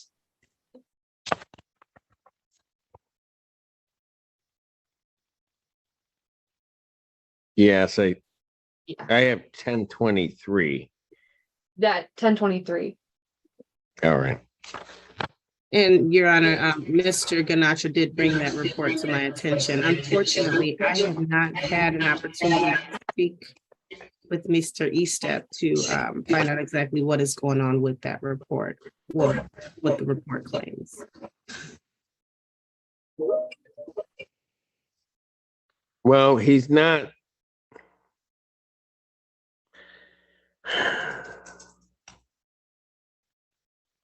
Mr. Estep, you have a prop. What's up with your 9 p.m. to 12 a.m. testing?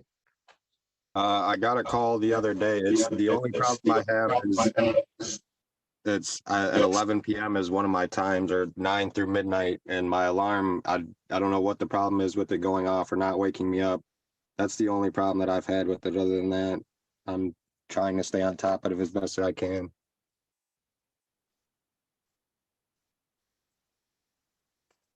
But I had talked to Mr. Well, I think his name's Keith Wells, yesterday or 2 days ago. And we made sure that I would figure out, I bought a new alarm clock, so it's not just my phone that's waking me up for my test time. I don't want any further missed tests. Otherwise, you're going to leave me with no choice but to incarcerate you or to put you on a scram tether. And I don't think you want that. Yes, Your Honor. Thank you. So I'm going to put in here no further missed test. What were we doing in this? Adjourning, Your Honor. Probable cause in this matter will be adjourned.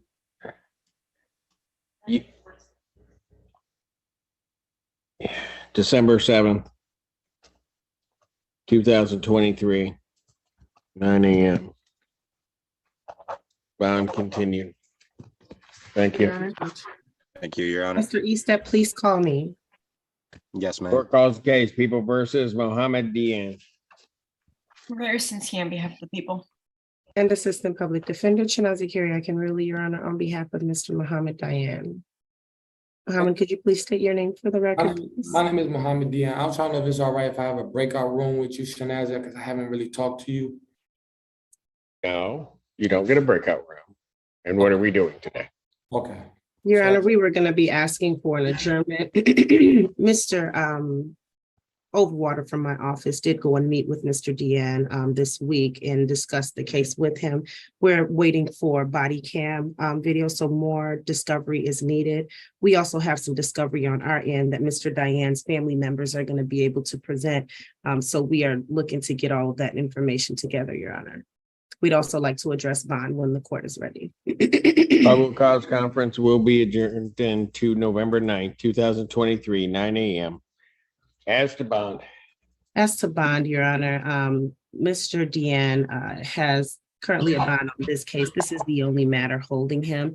Mr. Deanne is currently employed. He is working on his GED and hoping to start taking college courses. He does have very close family contact. He currently lives with his brother. He is engaged with his CMH treatment and had been doing extremely well. He does maintain his innocence in regards to this issue or this case. He has also stated that he is fully prepared to assist us in his defense, Your Honor. So we're asking that he is not opposed to a GPS tether. I understand concerns that the court may have. So we're asking that he possibly be released on a personal recognizance bond, or at least have his bond to be reduced to an amount that he may be able to pay. He did indicate to us that he should be able to post a $500 bond. So that he'll be able to continue to work and gather the information we need to assist in with his case. Response. Your Honor, the people believe that bond is appropriate at this time. In this case, the defendant came over and the victim said that she didn't want him there. He proceeded to punch her with a closed fist over 4 times. Then the victim was able to run inside and close the door, and the defendant tried to get back in and broke the lock on the door. When the officers later found him and tried to arrest him, he was tensed up and wouldn't move and kept trying to pull away and proceeded to spit on 3 officers. And once he was inside the police vehicle, he kept kicking the window and caused noticeable damage to it. He also has a history of resisting and obstructing in 2020, where he pled no contest, and in 2021, where he pled no contest, and one in 2022, where it was bound over, and numerous other cases in his history. Is it all right if I say something to the judge, Your Honor? Well, that didn't work out for anybody else today, but if you want to go ahead and talk, you go ahead. Yeah, Your Honor, I just wanted to say I'm innocent on this and I'm not a violent person. I've been working with Workbox for the last 3 years on and off. I have a steady job out there. I'm a sole provider for my son. I'm willing to wear a GPS, and I will not go to my the mother of my son's address until this case is resolved. That's all I have to say. Motion for bond reduction denied. Bond will continue this time. Thank you. Court calls case People versus Rebert Fisher. Marie Wisinski on behalf of the people. Morning, Your Honor. Mike Getty, Assistant Public Defender on behalf of Mr. Fisher. Judge, Mr. Fisher is not here. This is a competency test. He did have his interview with the forensic center. They wanted to do some more testing. I was informed yesterday, and I confirmed with St. Joe's this morning that Mr. Fisher was admitted to the St. Joe's Hospital yesterday. I'd asked the court to adjourn this. I believe it was going to be adjourned nevertheless for the testing with the forensic center to be completed. I am familiar with Mr. Fisher, and so if he's been admitted to the hospital, we would just need proof of that. I will adjourn the probable cause conference to November 16th, 2023, 9 a.m. Your Honor, I believe this is a competency hearing. Oh, I'm sorry. Yes, you're right. I'll adjourn the competency to that day. Competency review. Thank you, Mr. Ganny. Thank So you. I'll leave you out. It's Brown I'm looking at now. We'll tell him I fought like a tiger, Judge. Yeah, I will. Thank you. Court calls the case People versus Galen Foster. Felicia Grimes on behalf of the people. Assistant Public Defender Lamisa Saab appearing with and on behalf of Mr. Foster. Mr. Foster, if you can unmute and state your name for the record. Here. Mr. Foster has been here. Mr. Foster, state your name. Galen Foster. Okay. Can you hear me? Yes, we can hear you. All right, what are we doing? Your Honor, I did have a chance to speak to Mr. Foster a few moments ago. We are asking for an adjournment to allow him to go over some video discovery before making a decision on how we would like to proceed. And I'm sorry. Go ahead. I would just like to address part of his bond conditions when. Wow. What are all these bond? Okay, fine. Here's what we do. Probable cause conference will be adjourned November 9th, 2023, 9 a.m. Yes, as to bond. Okay, Your Honor, Mr. Foster is requesting that that the bond condition requiring the scram tether be amended to allow him standard testing. As far as I can see, Mr. Foster has no prior alcohol-related offenses on his record. I have received no violation reports since the tether was placed what will be 1 month ago tomorrow. He assures the court he'll have no issues appearing for testing when necessary. He currently works at Old Fashioned Cleaning in Ann Arbor. He's a sole provider and has been the sole caretaker for his 2 twin sons for the past 9 years since their birth. He's just having issues with a lot of his anxiety and him sleeping, and he hasn't had any issues testing. So he would just like the opportunity to be able to possibly have standard supervision condition rather than the scram. Your Honor, we would object. We would ask that the bond continue as is. The facts of this case, it involved a situation where his alcohol content was 0.186. When the officers responded to the scene, he was acting extremely aggressively and combatively. He kept yelling at the officers. He had a very strong odor of alcohol on him, and he ended up resisting and obstructing every step of the way. According to the report, he kicked one of the officers in the genitals. He was combative in the ambulance as well. And even during booking, he attempted to bite another one of the officers. He does have a very extensive record with domestic violence, felonious assault, aggravated domestic violence, and domestic violence with prior convictions. I would also note that there's another pending case involving Mr. Foster accosting a minor, a 4-year felony, accosting a minor child for immoral purposes. There was a global offer that was offered to him and he has refused it. That case, is my understanding, is set for trial. He also has a situation where when the accosting crime was committed back in April of 2022, he was on probation for the domestic violence third at the time of that. So we'd ask the bond continue as it is. Well, does he have prior alcohol-related offenses? I do not show that he has, Your Honor. So his bond and the monetary amount will remain. The scram tether will be replaced by a sober link tether or a sober link device. Thank you, Your Honor. What does that mean? That means you're going to have basically a portable PBT machine with you. Okay. But you don't want me to do that? I mean, No, I can leave the scram on. No, I just didn't know what it was. I was just confused. I'm cool with that. Thank you. You're cool with that? Okay, me too. All right, real good. Thank you. I need it. Yeah. Court calls the case. People versus Dion Covington. Sorry. Yeah, Michigan Atra for the people. Assistant Public Defender Chinazi Carrie, can rule your honor on behalf of Mr. Dion Covington. Mr. Covington, could you state your name for the record, please? Dion Covington. Okay.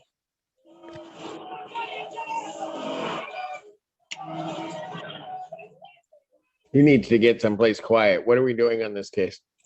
Your honor, the court should be in possession of a Plea form, is that what we're That is doing? correct. Yes, Judge. All right, the plea form that's in front of the court indicates that the defendant will be pleading guilty to an added count 2 of use of cocaine, the 1-year offense. Upon his successful plea to that charge, count 1 would be dismissed. There is no objection to 7411. That is the court's full understanding of the agreement.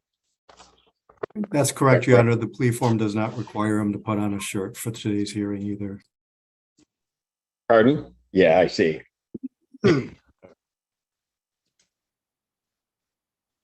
That is our Counsel. understanding of the agreement as well. Mr. Covington, Yes. can you put on a shirt, please? Oh, I'm sorry. I'm sorry. Sorry about that, Judge.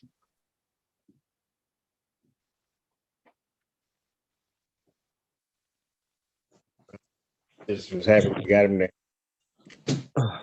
My Just been apologies. sort of rolled out of bed. All right. Oh, he's Yeah. okay. All right. Raise your right hand.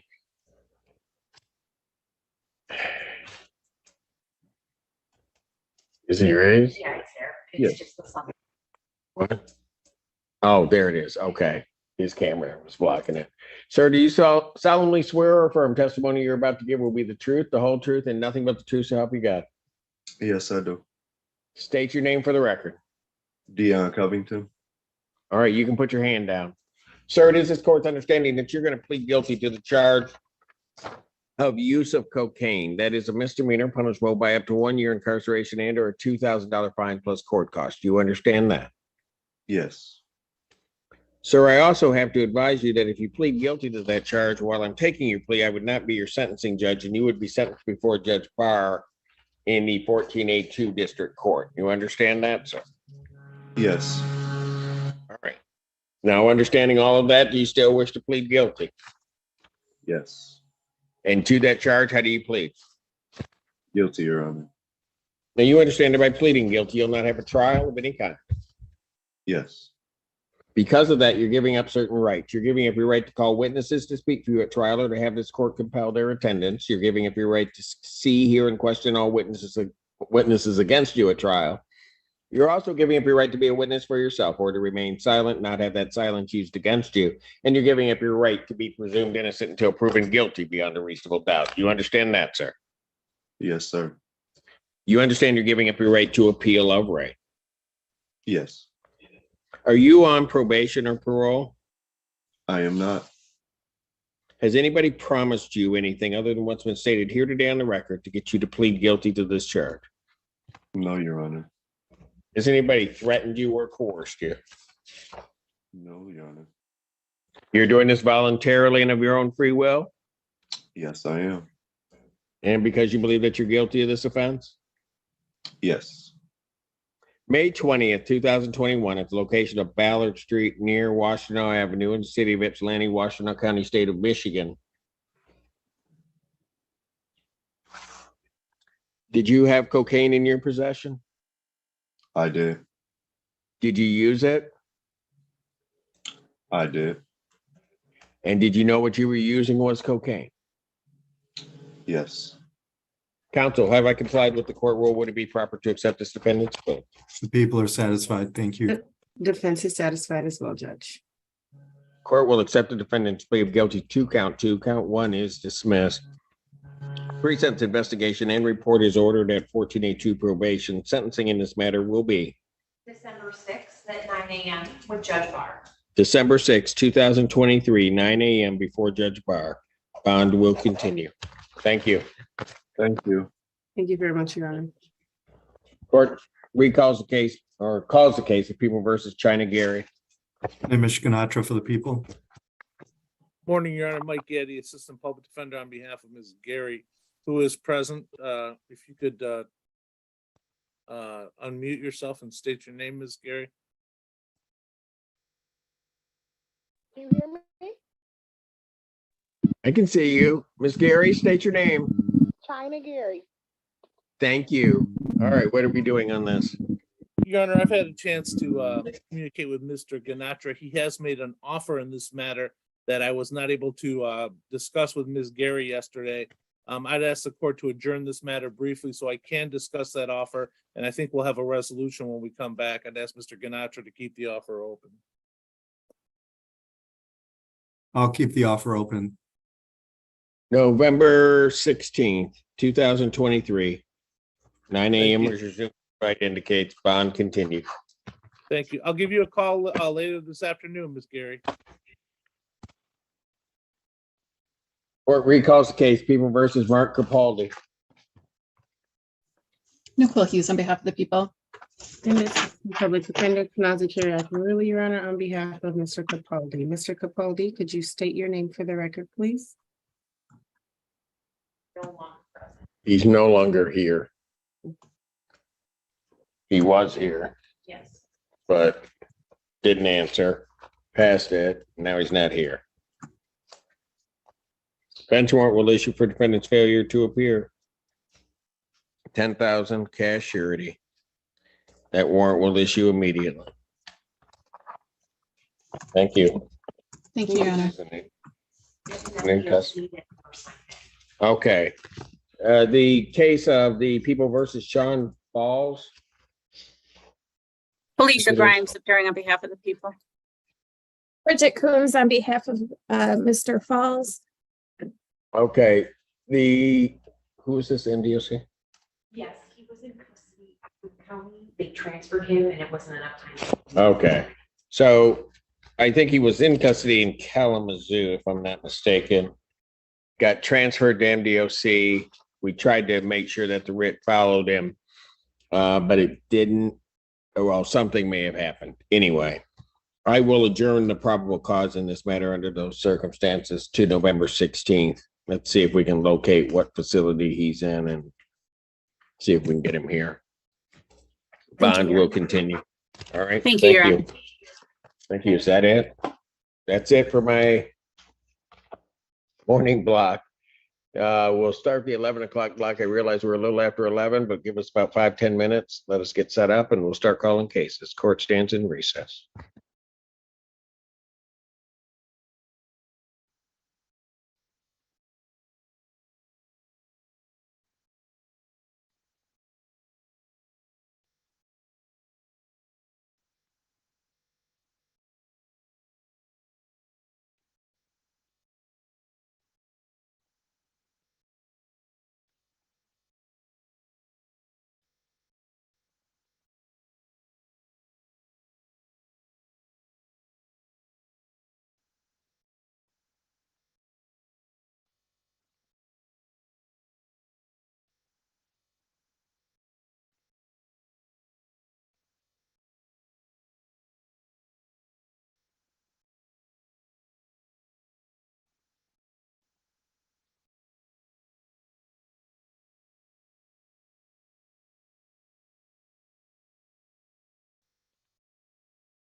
Is he the father?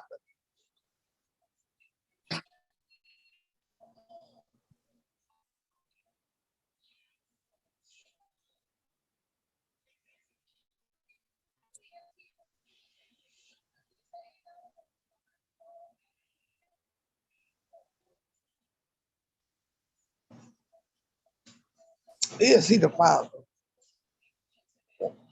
Did they make a cute couple? Ma'am, you're unmuted. Could you mute your phone? When is they gonna adjust?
And we are live. The 14A District Court is now back in session. All those having business before the court draw near. The Honorable Judge J. Cedric Simpson presiding. Court does call the case of the People versus Marcus Thompson.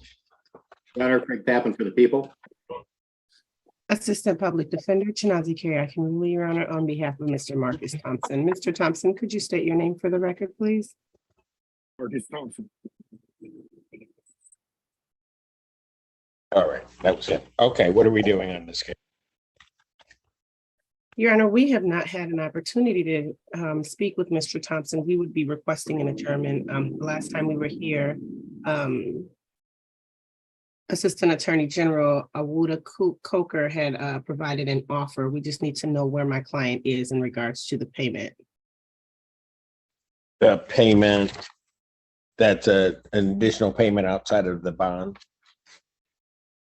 That is correct, Your Honor. The bond you have it's $8,000, correct? $8,000, but that should have, I think this was one of those cases. Let me look him up in JI.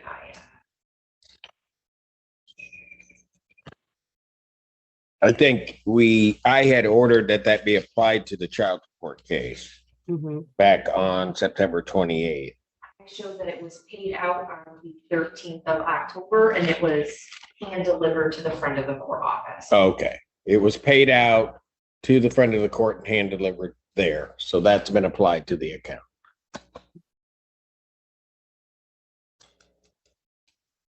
Okay, so you need how much more time?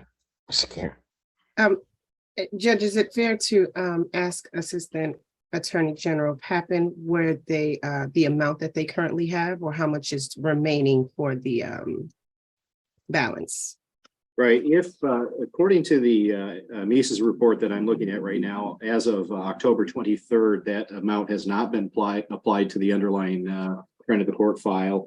That would leave then an additional $1,363 that he would need to satisfy for the offer to plead to the 11-month delay of sentence. Got it. 1,300. Can I have that amount one more time? I'm sorry, 1,300. Yeah, it would be $1,363 more once an $8,000 credit is applied. The idea is that the balance needs to be at $28,000 or below, and that's my rough math. Okay, so Okay, Mr. so how long Thompson. is it gonna take him to do that? Mr. Thompson, I'm sorry. Question. How long will it take you to do that? To pay the remaining balance? Yes, sir. I'm not sure, Your Honor, because even for the bond that I paid to get out of jail, I had to borrow money from my mom. She had to take out a loan for me to get out. So I really can't tell you how long it would take for me to come up with that amount. Okay, so here's what I'm gonna do. Because they've offered you a deal, but you're gonna have to figure out if you're gonna be able to take advantage of it. I'll adjourn this matter out to November 16th, 2023, excuse me. 9 a.m. or as your Zoom invite indicates. Bond will continue in this matter. Sir, you need to call the public defender's office so they can get through to you to talk this through. You have their number? Yes. I think that you also should know that I have an evidentiary hearing for with the Friends of the Court on the 28th of November. Okay, you probably need to talk that through with your attorney. If you're indicating that might adjust your balance. But you're gonna have to talk that through with them. But I'm gonna set this for the 16th. Has there been a 21-day waiver placed on the record yet? It has been, yes. Okay, thank you, Your Honor. Or it's been their request for the adjournment previously. All right, thank you. Bond continued. Court calls the case, People versus Marcellus Martin. Maria Sinski on behalf of the people. Good morning, Your Honor. Christina Costantino appearing with and on behalf of Mr. Martin. Mr. Martin, could you please unmute and state your name for the record? Marcellus Martin. Thank you. Your Honor, I've spoken with my client and at this time we are asking that this matter be scheduled for preliminary examination. And all discovery is complete? Yes, Your Honor, to my knowledge it is. And witnesses would be available on the 7th? To Yes, the best of your knowledge? Yes. All right. Preliminary examination will be in person, November 7th, 2023, 9 a.m. before Judge Barr. Bond will continue. Thank you. Thank you very much, Judge. Have a good rest of your day. You do the same. Court calls the case, the People versus Leonard Jackson. Nimish Ganatra for the People. And Edward Drucas for Leonard Jackson. Mr. Jackson? Yes, Your Honor. Leonard Jackson, is that you? Yes. All right. He's here. What are we doing? Your Honor, we're asking for a preliminary examination. You ready with all your witnesses? The defense is ready. Discovery is complete. Witnesses would be available that day. And I'm just gonna let counsel know that the defendant has a new felony, possession of controlled substance under 25 grams, 2 counts.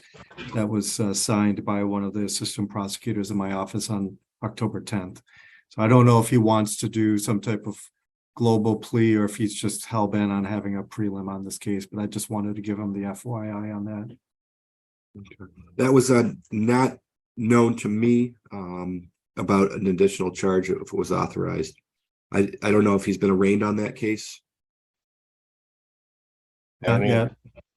Okay, and with that being said, I would not mind to have a brief adjournment so I can go over that with Mr. Jackson, which I have not done yet. Probable cause will be adjourned November 9th, 2023, 9 a.m. as your Zoom invite indicates. This time bond will continue. Thank you. Thank you, Your Honor. I'll give you a call, Mr. Jackson. Okay. Court calls the case, People versus Scott Lorendorf. Excuse me. Nimish Ganatra for the people. And Edward Drukas on behalf of Scott Lohendorf. Scott Lorendorf. He was here, Your Honor. Okay, yep. Yeah, now can you see me? Yes. State your Yes, name, Yes, Scott. Your Honor. Here. Sorry about that. Okay. Can you state your name, Scott? Scott Lohendorf. Thank you. All right. I have a plea form. Is that what we're doing? Yes, Your Honor.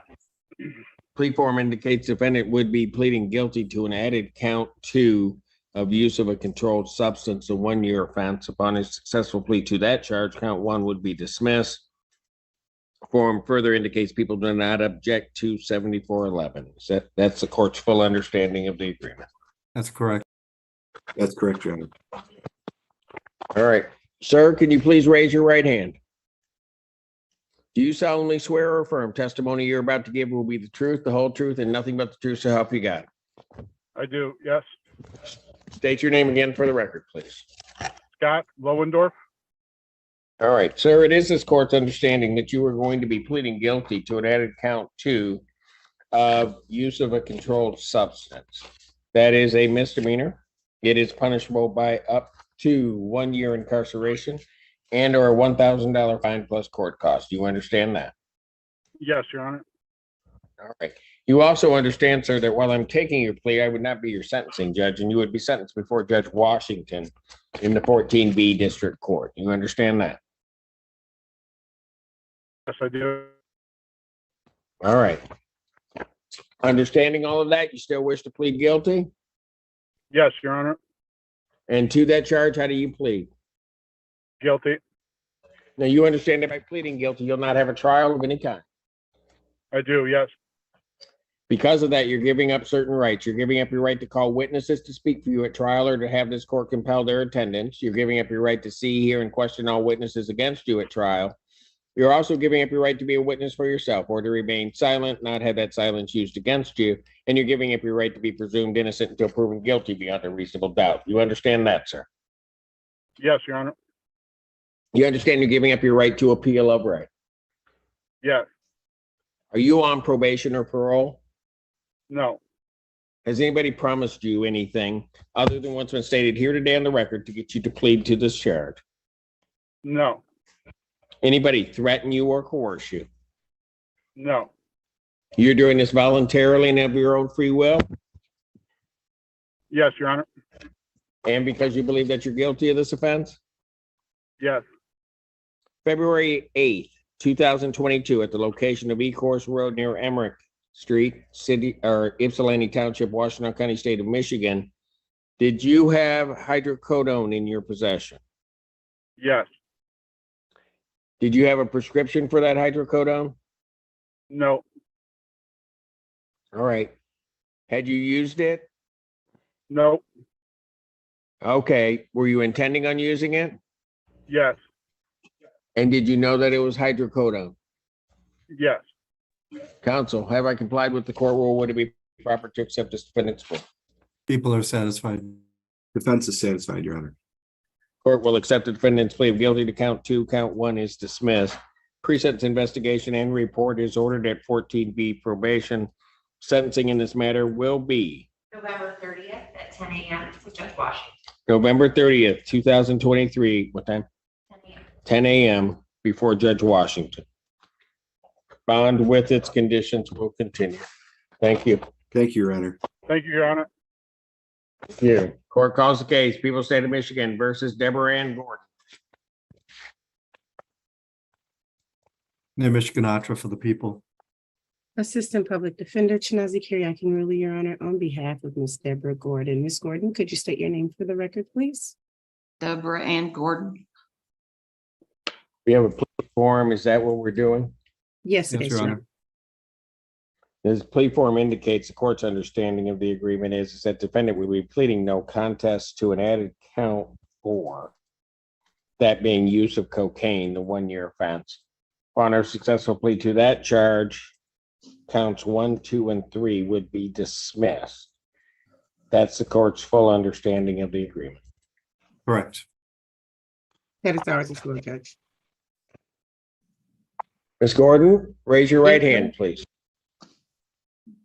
Do you solemnly swear or affirm testimony you're about to give will be the truth, the whole truth, and nothing but the truth so help you God?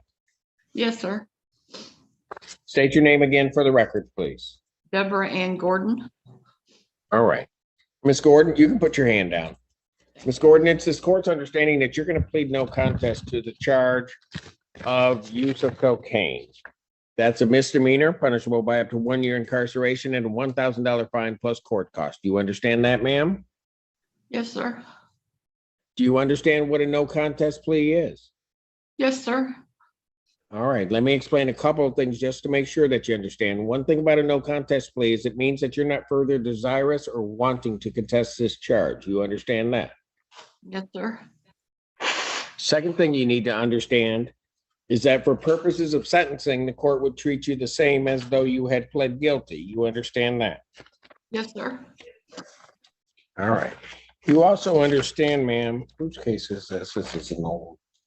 That while I'm taking your plea, I would not be your sentencing judge in this case, and that you would be sentenced before Judge Washington in the 14B District Court. You understand that? Yes, sir. All right. Now, understanding all of that, you still wish to plead no contest? Yes, sir. Counsel, basis of the no contest plea? Lack of recollection, Judge. This is a 2009 case. Ms. Gordon, to Yes, that sir. charge, how do you plead? No contest, guilty. You're pleading no contest, is that right? Yeah. Okay. You understand that by pleading no contest, you'll not have a trial of any kind. Yes, sir. All right. Because of that, you're giving up certain rights. You're giving up your right to call witnesses to speak for you at trial or to have this court compel their attendance. You're giving up your right to see, hear, and question all witnesses against you at trial. You're also giving up your right to be a witness for yourself or to remain silent, not have that silence used against you. And you're giving up your right to be presumed innocent until proven guilty beyond a reasonable doubt. You understand that, ma'am? Yes, sir. You understand you're giving up your right to appeal upright. Yes, sir. Are you on probation or parole? No, sir. Has anybody promised you anything other than what's been stated here today on the record to get you to plead to this charge? No, sir. Anybody threaten you or coerce you? No, sir. You're doing this voluntarily and of your own free will? Yes, sir. All right. Court has reviewed and has been handed Washington County Sheriff's Office report for their case number. So it's 08-10943. Any objection to the court having reviewed that report? No objection, Your Honor. No. On a review of that report, the court does find that there's a sufficient factual basis in which the court could determine the defendant's guilt of this offense. Counsel, have I complied with the court rule? Would it be proper to accept this defendant's plea? People are satisfied. Defense is satisfied as well, Judge. Court will accept the defendant's plea. Washington. Of no contest to this charge, the count 2. Count 1 is dismissed. Pre-sentence investigation and report is ordered at 14B probation. Sentencing in this matter will be November 30th at 10 a.m. November 30th, 2023, 10 a.m. before Judge Washington. Oh, I'm sorry. I accept the plea of no contest to count 4. Counts 1, 2, and 3 are dismissed. I said that all wrong. All right.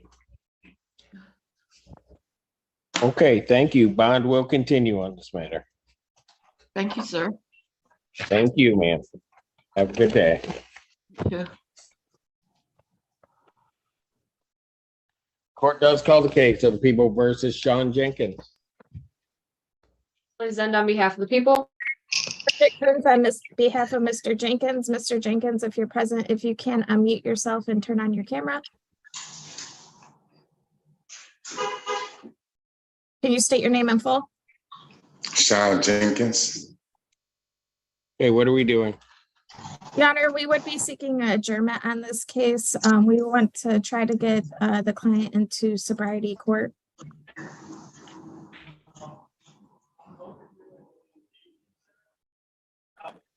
You sent over the referral?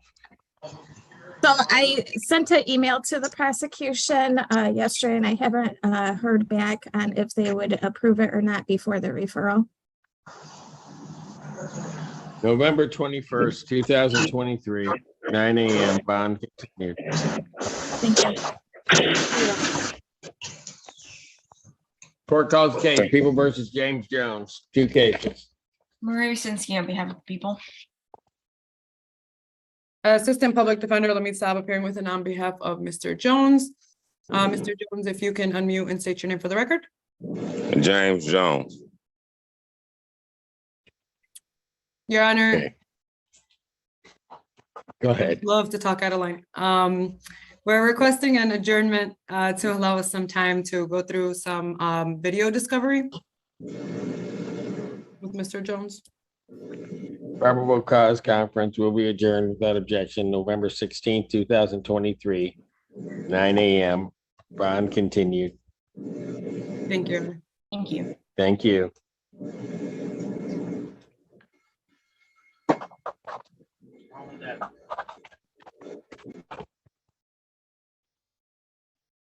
Court calls the case of the People versus Jesse Keisha. Felicia Grimes on behalf of the people. Morning, Your Honor. Hannah Eberhard, Public Defense Intern at Washington County Public Defenders, under the supervision of Torshio Feaster and Shanaza Kirian Kanruli, seeking permission to practice pursuant Michigan Court Rule 8.120.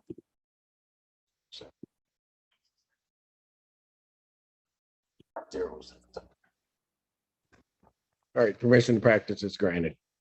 All right. What are we doing? Your Honor, we are requesting an adjournment in this matter. The people are open to negotiations by way of a mitigation report, so we just need some time to draft that report and get it submitted to the prosecution in hopes to come to a resolution. I don't know if Jesse Keisha, did you? Yes, Is he he's here? here. State your name, turn on your camera.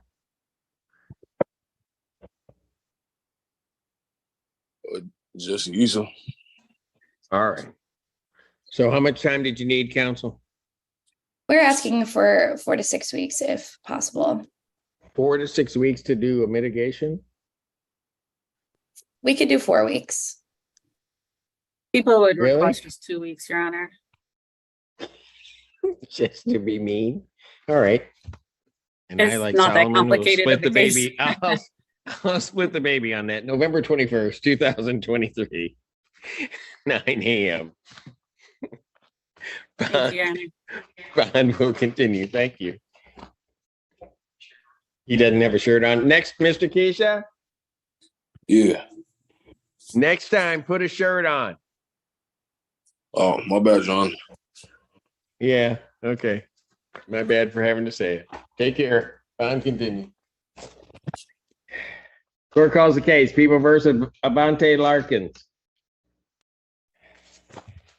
Nicole Hughes on behalf of the people. Bridget Coons on behalf of Mr. Larkins. Mr. Larkins, if you can unmute yourself, turn on your camera and state your name. Here. Avante Larkins. I see it. Avante Larkins. All right, I'll pass it. You need to get through your class to the answers. Thank you. Shanawa Legion. Alexander on behalf of the people. Hannah Eberhard on behalf of Miss Legion.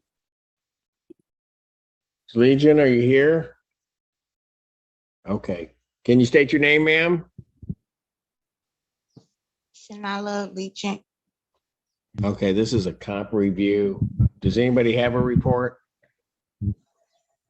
We currently do not have a report, Your Honor. We were going to ask to adjourn to have that report. Last we heard, Ms. Legion has a date set up for a date in December. So we're going to ask to adjourn until we can. For what? For the She has a date in competency. December. Is that for her appointment? Yes. Oh, boy. Okay. What's our give me a January date. We can do January 18th. I'll adjourn the comp hearing January 18th, 2024, 9 a.m. We don't have a report, but her appointment isn't until sometime in December. Thank you. Bond continued. Thank you. Thank you. Thank you. Court calls the case of the People versus Lori Littberg. Nimish Ganatra for the people. First Assistant Public Defender Kalina Anderson with and on behalf of Ms. Littberg. Ms. Littberg, will you unmute and state your name, please? Lori Littberg. Your Honor, there should be a plea form in the file. My client will be pleading guilty to false pretenses, 200 to 1,000. In exchange for that guilty plea, count 1 will be dismissed. There's also an agreement to pay restitution of $13,455, of which $3,850 has been paid already by Ms. Littberg. That's the court's full understanding of the agreement. Is that correct from the people? Yes, Your Honor. All right.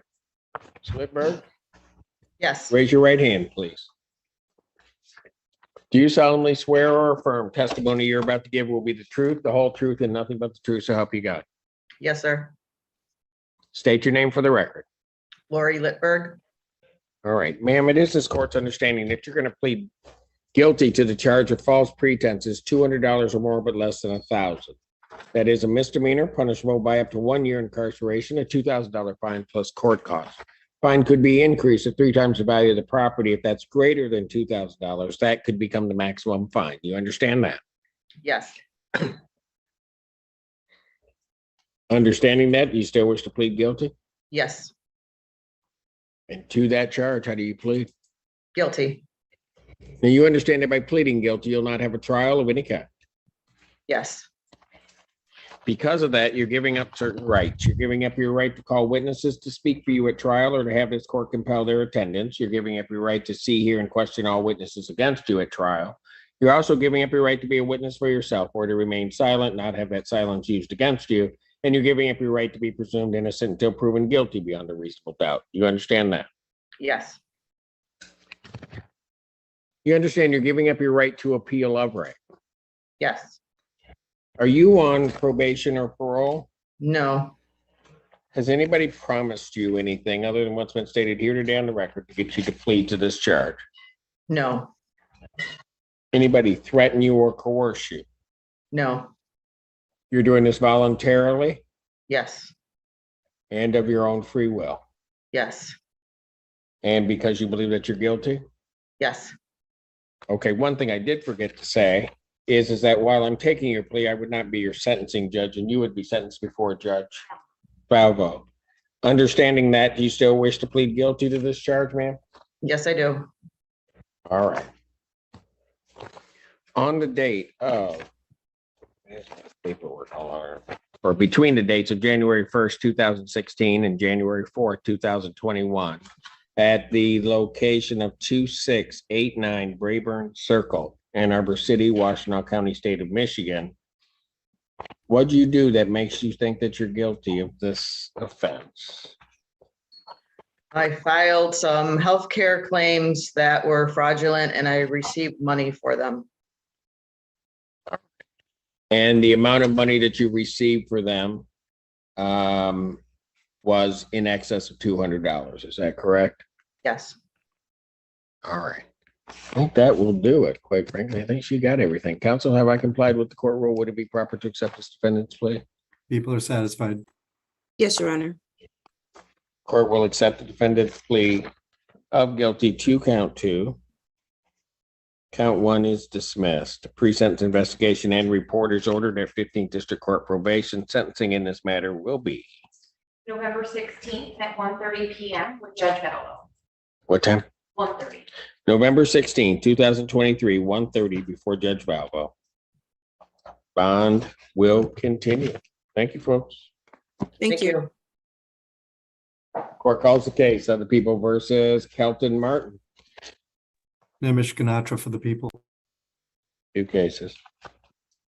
Kenneth Overwater, Assistant Public Defender on behalf of Mr. Martin. I don't have Mr. Martin here. Yeah, I Captain attempted to Martin? call Mr. Martin yesterday. I received a call from his mother. She indicated that he had been in custody in Presque Isle County.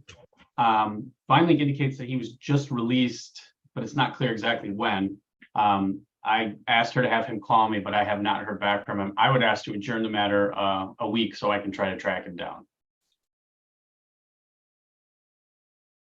Well, here's what I'll do. Bench warrant will issue for defendant's failure to appear in each of these matters. Bond will be set in each case in the amount of 10,000, 10%.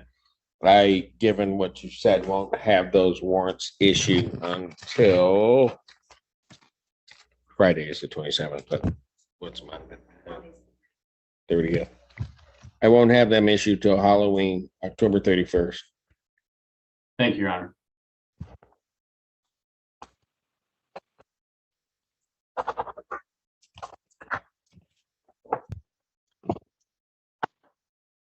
Court calls the case of the people versus Nathaniel Mason.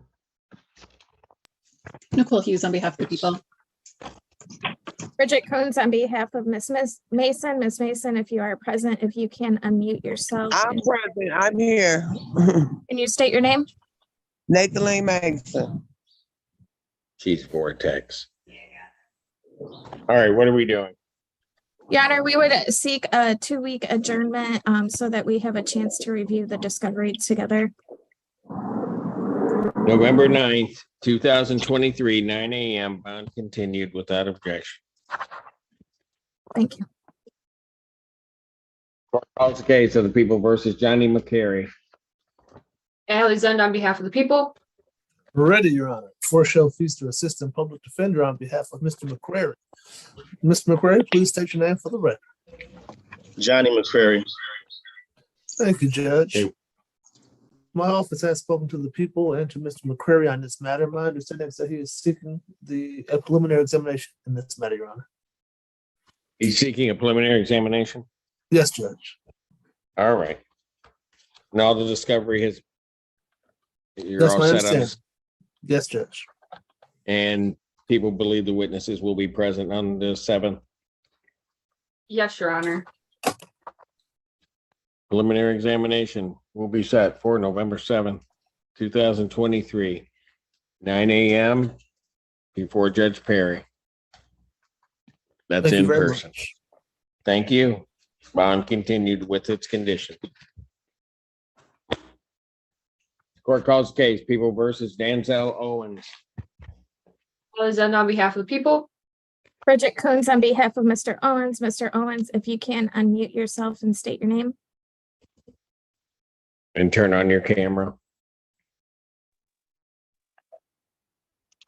Mr. Owens, Denzel Owens. All right. What are we doing? Your Honor, we'd like to set this one up for preliminary examination. Are you all set on this? Is discovery all complete? Yes, Your Honor. Witnesses would be available on the 7th to the best of your believe so, ability. Your All right. Preliminary examination in this matter will be set in person November 7th, 2023, 9 a.m. That is before Judge Barr. Bond will continue. Thank you. Thank you. Have a good day, Your Honor. What did he say? Oh, okay. I didn't hear it. Got muffled. Thank you, Mr. Owens. Court calls the case, people versus Melvin Reeves. Alexander on behalf of the people. Kenneth Overwater, Assistant Public Defender on behalf of Mr. Reeves. Mr. Reeves, unmute and state your name.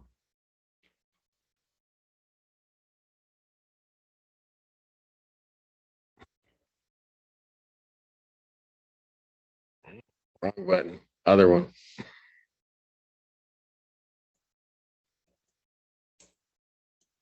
Mr. Reeves, it's the bottom left with what looks like a red microphone with a line through it. Just press that, please.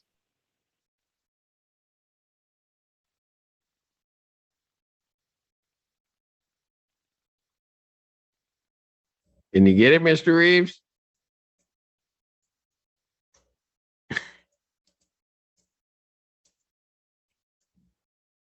Find somebody to help you? Mr. Reeves, the button's not in another room. It's at the bottom left.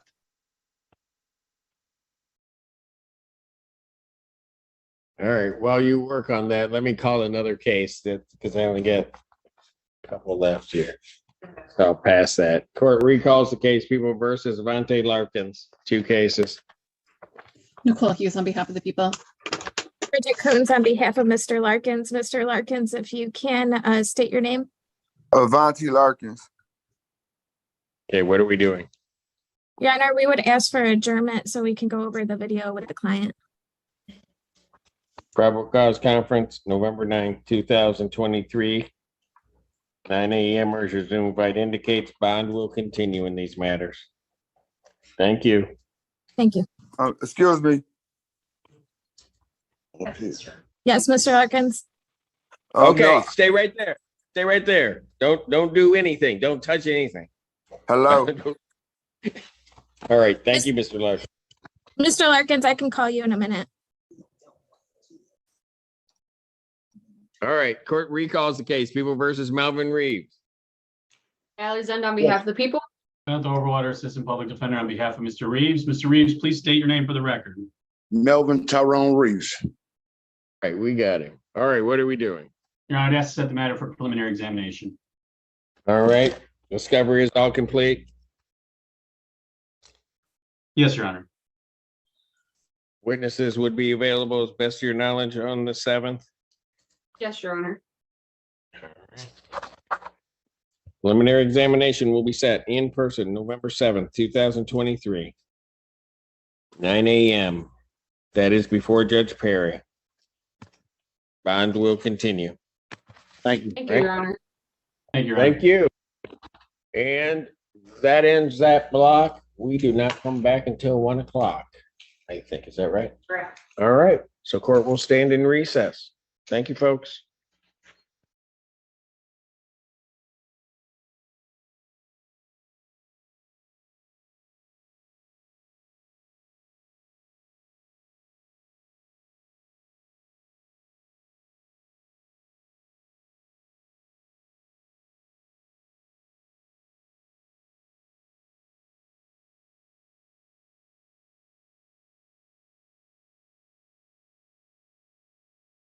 Hello.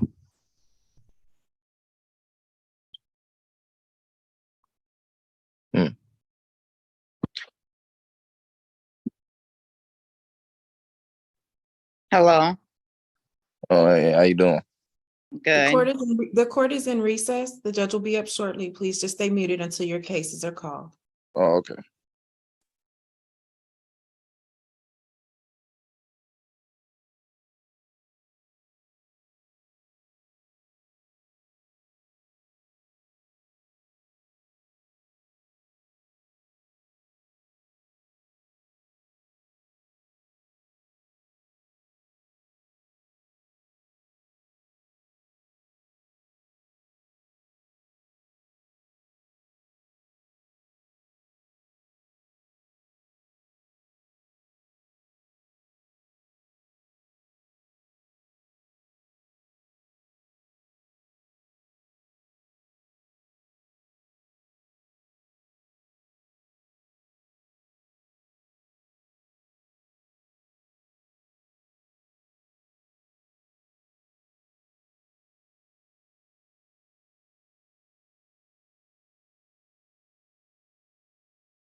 I am live.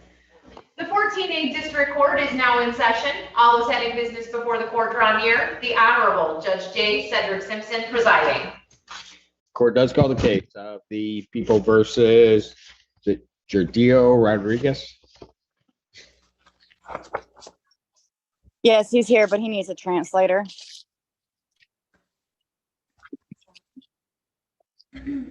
He needs an interpreter. Yes. He does, Your Honor, a Spanish interpreter. Oh, we did not order one out. That's okay, I can translate for him. That's all right.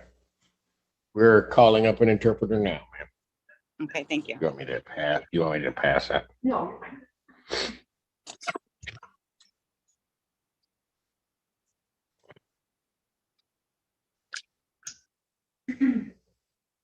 Ellos llaman a un translator por aquí, porque tienes lo que dices. Good afternoon, Mr. Interpreter. Here in front of the Honorable J. Cedric Simpson out of the 14A District Court for Washtenaw County, State of Michigan. Good afternoon. One matter today. Certainly, I'll be happy to help. I'm ready for your 4-digit access code. Thank you. 1, 2, 3. I'm sorry, you're breaking up. Can I get the code one more time? It's 1, 4, 2, 3. Thank you. The interpreter's ready. Good morning, Your Honor. Good morning, sir. Can you please raise your right hand to be sworn? Certainly. Do you solemnly swear or affirm that you will interpret accurately, completely, and impartially, using your best skill and judgment, and to translate from English into Spanish and from Spanish into English in the manner now before the court, so help you God? I do. Thank you. All right. The court does call the case, people of State of Michigan versus Gregorio Rodriguez. El Estado de Michigan hace el llamado del caso del Estado en contra del señor Gregorio Rodríguez. Nicole Hughes on behalf of the people. Representando al Estado tenemos a la señorita Nicole. Kenneth Overwater, Assistant Public Defender on behalf of Mr. Rodriguez. Señor Kenneth Overwater, representando al señor Gregorio Rodríguez como defensor público. Okay. Is the defendant present? ¿El demandado se encuentra presente? Sí. Yes. Could you state your full name, please? ¿Puede decir su nombre completo, por favor? Gregorio Rodríguez Ordóñez. Gregorio Rodríguez Ordóñez. Counsel, what are we doing on this case today? Pregunta el juez al abogado de qué manera se va a proceder en este caso el día de hoy. We do not have the video in our system right now. I don't know if it's been tendered by evidence.com, but we'll need to adjourn that for me to review the video. Dice el abogado que no se cuenta con el video en estos momentos para poder contar con esto como prueba. Y un momento. Respectfully, can the interpreter ask Mr. Overwater to repeat that segment just for accuracy purposes? Yes, you may. Thank you, Your Honor. Sorry, sir. Can you repeat that segment one more time? We do not have the video in our system for this matter. I don't know if it's been tendered already, but we would need to adjourn it for me to review that. Thank you very much. Decía el señor Overwater que no se cuenta ahorita en el sistema con video, lo cual va a ser necesario para poder hacer la revisión correspondiente. Thank you.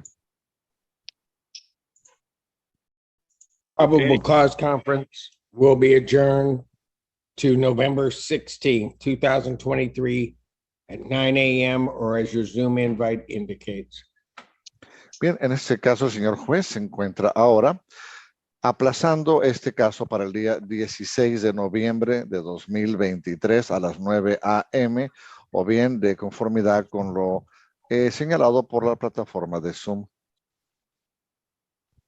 And will continue. Se prorroga la fianza. Okay. Thank you, everyone. Gracias a todos. Thank you, Your Honor. Have a nice day. All right. Thank you, Charlie. Always a pleasure, sir. My pleasure. Have a wonderful day. You're free to go, Mr. Rodriguez. Thank you.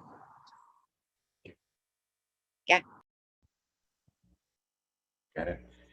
Court calls the case People versus, is it Jacqueline Turner? Marie Rosinski on behalf of the people. And Regina Garrett Care, her on behalf of Mr. Jaqueline Turner. Sir, can you please state your name? Jaqueline Turner. All right. And Your What Honor, are we today doing? is the time set for a probable cause conference. I literally got this case last night, so I would be requesting an adjournment. If I could have the later date of the 16th, that would be great. Told everybody I'm not being nice today, so no. I was hoping it extended past 11 o'clock into the afternoon. No, what does, people don't understand when I say no? I do understand. Fine. And no, Ann is the only, November 16th, 2023 at 9. For whatever reason, you're only getting that because Ann said so. Bond continued. Thank you. Thank you, Anne, and thank you, Your Honor. I am always forever in your graces. Have a lovely Thank you. afternoon. You do the same. Court calls the case People versus Jalen Reeves.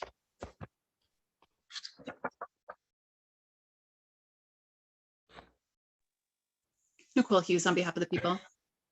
Bridget Coons on behalf of Mr. Reeves. Mr. Reeves, if you can unmute yourself and state your name in full. Jalen Reed. All right, what are we doing? Your Honor, we would ask for adjournment on this. I don't believe our office has gotten or received a video on this case, but if we have, then we'd like time to review that. Probable cause conference, November 9th, 2023, 9 a.m. Where's your Zoom invite indicates bond will continue. Court calls the case People versus Jeremy Rupp. Nimish Ganatra for the people. Matthew Mansour, Assistant Public Defender, with and on behalf of Mr. Ruff. Mr. Ruff, can you unmute yourself and state your name for the record, please? You haven't. Yes, he's been here. Yeah. Oh, yeah, there. Okay. Mr. Ruff, can you hear us? I see him in the. There he is. Okay, sir, state your name. My name is Jeremy Ruff. There you go. Okay. What are we doing on this case? Thank you, Your Honor. We would like to adjourn this to go over the offer a little bit longer, please. Probable cause conference, November 9, 2023, 9 a.m. Bond continued. Thank you. Good night. Court calls the case of the People versus Hillary Runyon. Felicia Grimes, appearing on behalf of the people. Afternoon, Judge Mike Getty, Assistant Public Defender, appearing on behalf of Ms. Runyon, who is here. Ms. Runyon, state your name. Hello, my name is Hillary Runyon. 36. Okay. All right, Ms. Runyon. Yes, sir.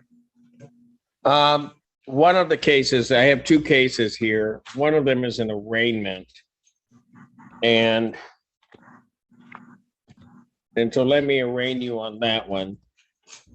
There's a complaint against you that alleges that on or about December 1st, 2022, at the location of 3100 Lore Road in Pittsfield Township, Washtenaw County, state of Michigan, that being the Best Buy store, that you did commit the offense of retail fraud by stealing property from the store that was offered for sale at a price of $200 or more, but less than $1,000. Do you understand the nature of that charge, ma'am? Yes, I do. There is contained on the complaint a second or subsequent offense notice indicating that it does appear that on February 7th, 2018, on November 3rd, 2017, that on July 2nd, 2014, and on February 29th, 2012, and on October 6th, 2011, that you were previously convicted of the same statute, in essence, retail fraud, in the Second Circuit Court, Third Circuit Court, 22nd Circuit Court on 2 of those occasions, and on the Third Circuit Court also. Because of that, ma'am, the complaint alleges that it then constitutes the offense of retail fraud in the first degree. Yes, sir. Do you understand that notice, ma'am? Yes, I do. That makes this offense a felony punishable by up to 5 years incarceration and or a $10,000 fine plus court costs. The fine could be increased at 3 times the value of the property taken. If that's greater than $10,000, that would become the maximum fine. You understand that, ma'am? Yes, I do. All right. So the first question that I have for you, ma'am, is do you wish to be represented by an attorney? Yes, I do. All right, Mr. Gaddy. Your Honor, The Mike court will Getty, appoint the Assistant public defender. Go ahead. Mike Getty, Assistant Public Defender on behalf of Ms. Runyon. We'd waive any further reading or any rights, stand mute to the charge, Judge. Defendant having waived from a reading, pleading not guilty, court will enter that not guilty plea. What do you wish to do with the case, then, sir? Yeah, I haven't seen the discovery yet. We have a PCC that's up today. I think we've been speaking about, with the prosecutor about potential global resolutions. I know there's a matter in 15th as well, at least to deal with. Ms. Runyon's currently doing very well in treatment. I'd ask the court to set this for a probable cause conference so we can get the discovery and adjourn the other probable cause conference out to the same date if that's convenient. All right, without objection, time limits being waived, I'll set probable cause conference November 16th, 2023, 9 a.m. or as your Zoom invite indicates. And I will adjourn case ending in 0743. I will adjourn that probable cause conference to that November 16th, 2023 date. On that case, I will have bond continue. On the new case, the case ending in 1036, we'll set the defendant's bond. Yeah. Set the defendant's bond in that case at a $10,000 personal recognizance bond. I'll order standard conditions, including no assaultive behavior or possession of weapons. There's to be no use of any alcohol, recreational marijuana, or any illegal drugs. I'm also going to indicate that you're not to enter any Best Buy store in the state of Michigan. You understand that, ma'am? Yes, I do, sir. All right. Okay, thank you. Thank you, Your Honor. Thank you, sir. Court calls the case of the people versus Ryan Thompson. Maria Rosinski on behalf of the people. David Simpson on behalf of the defendant Ryan Thompson, who's present, Your Honor. And could you state your name, sir? Ryan Thompson, Your Honor. All right, first order of business. Mr. Simpson, you'll need to send in a substitution of attorney on this case. We did send in an appearance yesterday, but we'll send over the substitution to the public defender's office. I'll need a substitution of attorney filed. Yes, not a Because problem. the PD was originally on the case. All right. Okay, what are we doing on this today? Your Honor, we have not yet received some of the discovery, specifically video evidence associated with it. So I think both prosecution and I asked to have an adjournment of the conference this time. Probable cause conference will be set November 9th, 2023, 9 a.m. or as your Zoom invite indicates, bond will continue. Thank you. Okay. All right, thank you. Court calls the case people versus, is it Ifranula? Salah, excuse me. Maria Rosinski on behalf of the people. And Assistant Public Defender Chinazi Kiriakin, Your Honor, on behalf of Mr. Salah. Ifran, can you state your full name for the record, please? Yep, my first name is Irfan and my last name is Saleh. Thank you. All right. And what are we doing? Your Honor, we are requesting an adjournment in this matter. We want to continue to look at possible resolutions. There has been an offer extended from the people. However, we need to meet with Mr. Sala again and review the media that has been submitted. I'd also like to address bond. Does he have a PR? Because I know that's what you use. No, go ahead. All right. Just saying. He does have a PR. At the pass there. I'll adjourn probable cause conference to November 9th, 2023 at 9 a.m. As to bond. As to bond, Your Honor, there's currently a no-go-to order for the residents where this incident took place. Mr. Sala is a resident of that home. He is on the lease. Has been brought to his attention that the complaining witness has moved out of the state and is currently in California with family. We have reached out to the prosecutor's office to see if the victim's rights advocate has been able to make any confirmations on this. As of yesterday, they had not. So I would ask the court to inquire as to whether or not they have confirmed that. Okay. Do we know anything about the alleged victim no longer being at that residence? Your Honor, Nimish Ganatra, First Assistant Prosecuting Attorney on behalf of the people.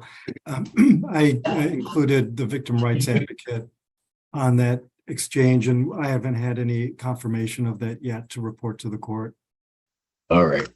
Then I will not be changing that bond condition until we have that confirmation. Certainly, if that confirmation comes through and everybody's satisfied with that, then certainly you could submit a written order to the court. I would not have a problem if everybody else doesn't have a problem lifting the no-go to, but at this time it will remain in effect. So bond will continue with its conditions. All right. Thank you. Thank you, Judge. Here. Court calls the case, People versus Marquis Simmons. Alicia Grimes on behalf of the people. Mike Gaddy, Assistant Public Defender on behalf of Mr. Simmons, Your Honor. Mr. Simmons, can you state your name? Marquis Simmons. Thank you. All right. What are we doing? Your Honor, I have had a chance to meet with Mr. Simmons via phone. We have gone over this matter in some detail. I believe he wishes to we wish to schedule this matter for a preliminary exam at this time. All the discovery set? Yes, Your Honor, there, I believe we have the video and police reports. And to your knowledge, the witnesses would be available on the 7th of November. Is that correct from the people? As far as I know, Your Honor.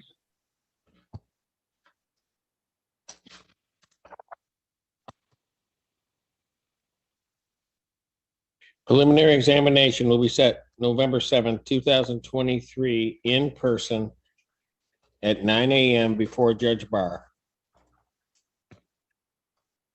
Bond will continue. Thank you, Judge. Thank you. Thank you. Court calls the case, People versus Jayshawn Simpson. No relation. Alexander on behalf of the people. And Water Assistant Public Defender on behalf of Mr. Simpson. Sir, could you state your name? Jayshawn Simpson. All right. Got a good last name. Anyway. All right. It's an outstanding last name. Yeah, I know. I know. All right. What are we doing today? Your Honor, I'm asked to adjourn the probable cause conference. Ms. Hughes is looking into an offer that a resolution that's been proposed, and Mr. Simpson wants to review the video evidence in a case that we just recently received. All right. Probable cause conference, November 9th, 2023, 9 a.m. or as your Zoom invite indicates, bond will continue. All right. Thank you. Thank you. What was the date, Your Honor? I'm sorry, I didn't hear you. November 9th. Thank you, sir. Thank you. Court calls the case, People versus Iona Smith. Alicia Grimes on behalf of the people.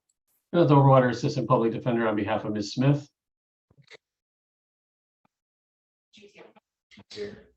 Oh, there she is. Ms. Smith, can you state your name? Iona Smith. Thank you. All right, what are we doing on this? And I'm asking for an adjournment on this matter. We have discovery available for Ms. Smith to pick up at our office for her review. We need her to do that and review it so we can discuss it. Can it be a Zoom instead of me picking it up? No, it cannot. Okay.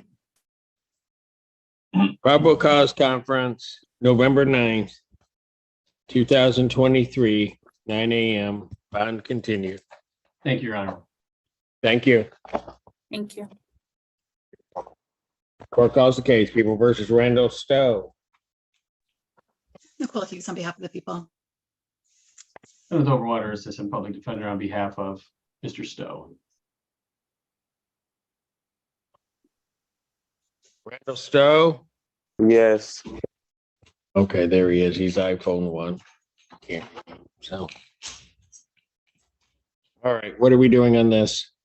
Judge, I apologize. I actually conflated Mr. Simpson with Mr. Stowe.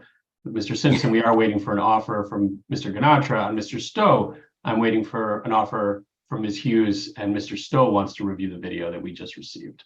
So I'd ask to adjourn this matter to November 9th.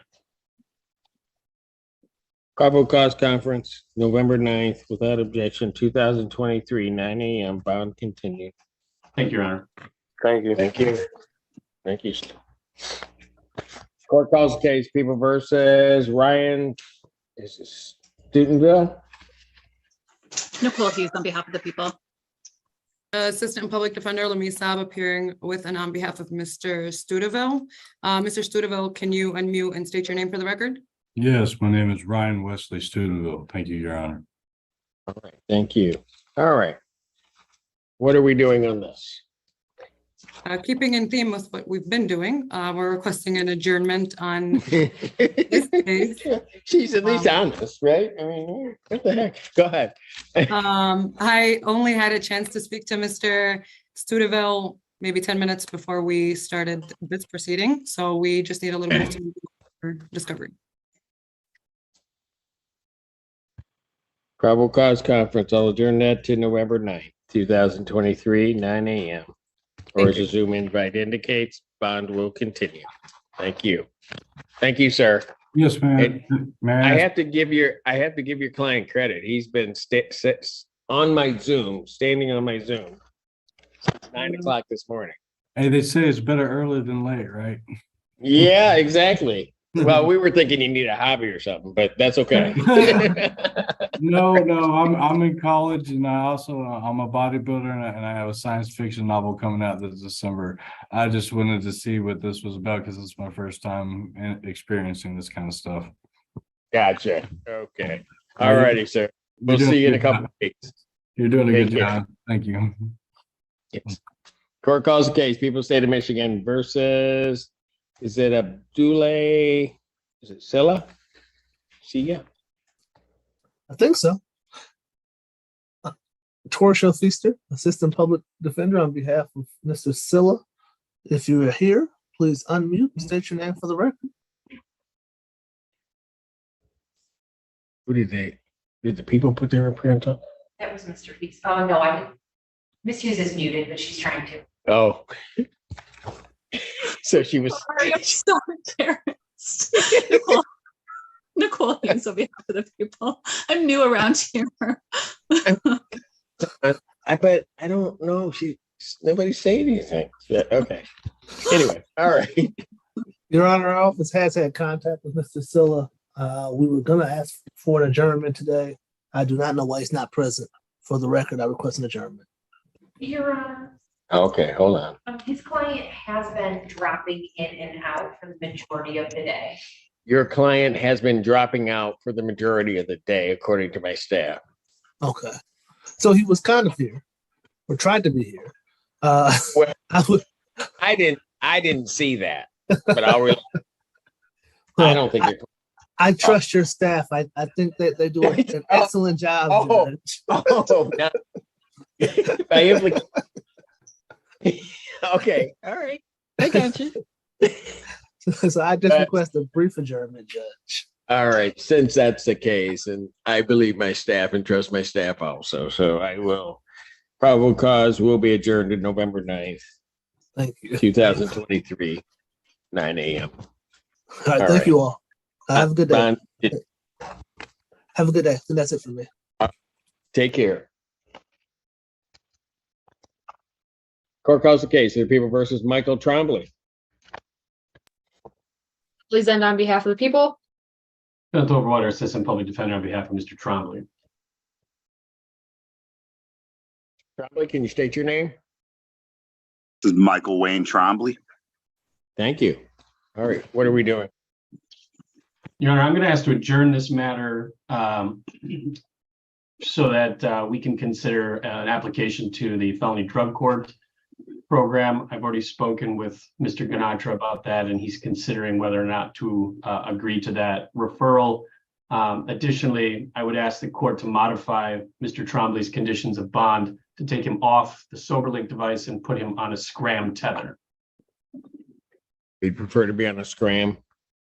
Yes, Your Honor. He believes that'll give him some additional accountability and will help him maintain sobriety. Your Honor, do you have a copy of the bond violation report from Community Corrections? It's dated October 24th. I don't think I do. And this might be what Mr. Overwater was alluding to. He was on a SoberLink and missed scheduled tests on the 20th of October, 21st of October, between 9 p.m. and 12 a.m. And then on the October 22nd to the 24th, missed all scheduled tests. That is correct, Your Honor. I did talk to Mr. Trombley about that, and he indicated to me that he has been trying to wean himself off of alcohol because of his addiction. He believes he is in a position now where he's able to stop. So if he goes onto the scram tether, that will give him the accountability that he needs, and he can achieve sobriety. But he was afraid for health reasons to quit cold turkey and go through DTs. Your Honor, So were there Ms. some Zenda positive can tests? share facts of the case if you're not familiar with it, or if it's not properly articulated in the bond form when the arraignment happened. Well, one thing on I don't have the community corrections thing in front. Were there any positive tests on that or no? No, just missed. Let me email that to you right now if I can. Okay, real good. So, Mr. Trombley, what's going on with you? I felt it was better for me to avoid taking the test than to fail it. And I knew that I would have to answer for it, and there'd be repercussions for my failure to do so. In my original PR bond release, I opted for the scram tether simply because I heard it was less expensive. But I do work full time, and I would rather have something, attached to my ankle that will hold me accountable. The unfortunate problem that I have is if I stop completely drinking, I really have to go to the hospital. So what I've done is cut down a lot. And when I did have all those clean tests on that original breathalyzer, I was dry, but I couldn't even go to work. It's terrible. So, and I had to work. So I made a bad decision, and I didn't know what the best course of action was at that point, whether that was, rehab or just, suffer through it or end up back in jail where I know I'm not going to be drinking. So that's where it left me.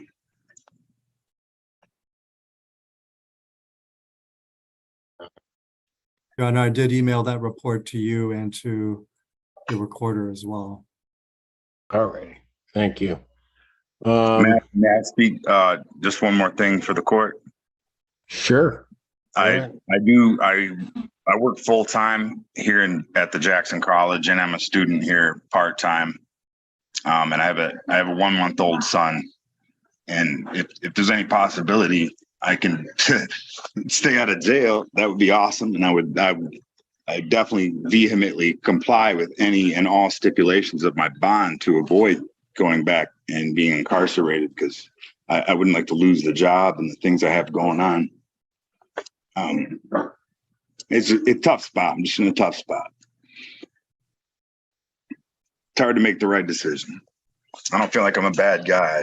I have a. Hey, I've Mr. been Trombley. drinking- I've been Mr. drinking. Trombley, Yeah.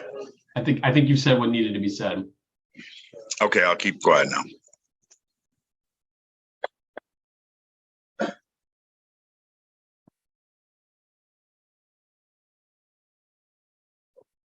What was up with your phone, Mr. Trombley?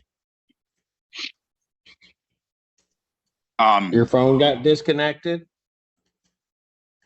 Not today. No. Okay. They just indicated in the report that your phone was disconnected. Oh, that's when I was in jail. I couldn't pay the bill. Oh, okay, I got you. All right.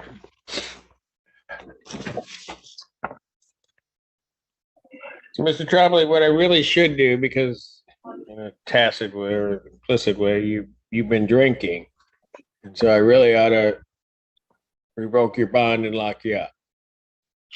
I understand. You know that. Yes, I do. But I'm going to tell you what. Yeah, he sometimes punish people for lying, certainly to me, and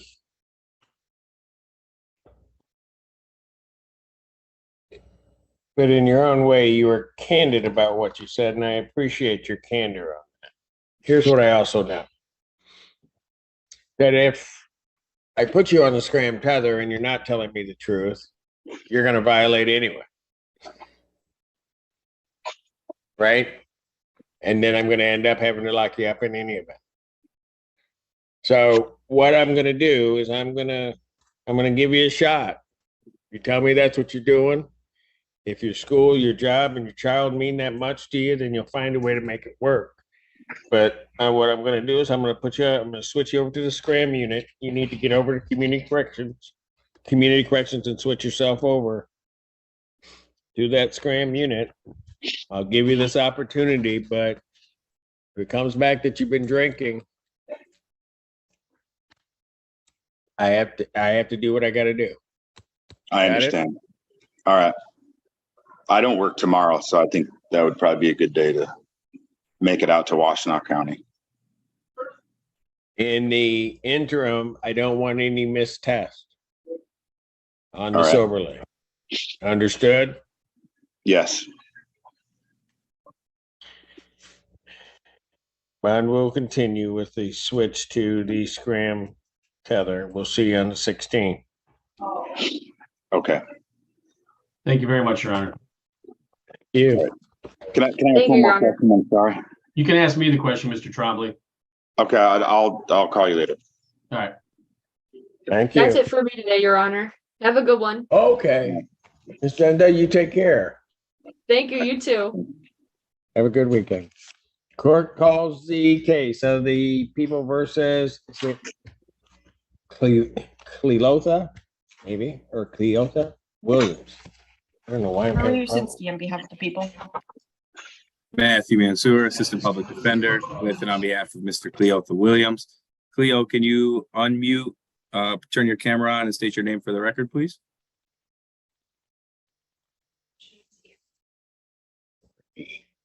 Yeah, I'm trying to turn my camera on. Can y'all hear me? Yeah, we can hear you. Okay.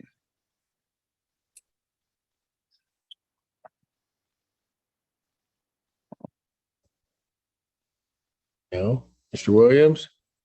Yeah, I'm trying to turn the camera on. I'm having a little trouble. Yeah, okay. Be I honest might with you. excuse it this time. What are we doing on this case? Your Honor, after speaking with Mr. Williams, we are in agreement to waive the preliminary examination for this matter. All right. Mr. Williams, you got that camera yet? I'm trying. Really am.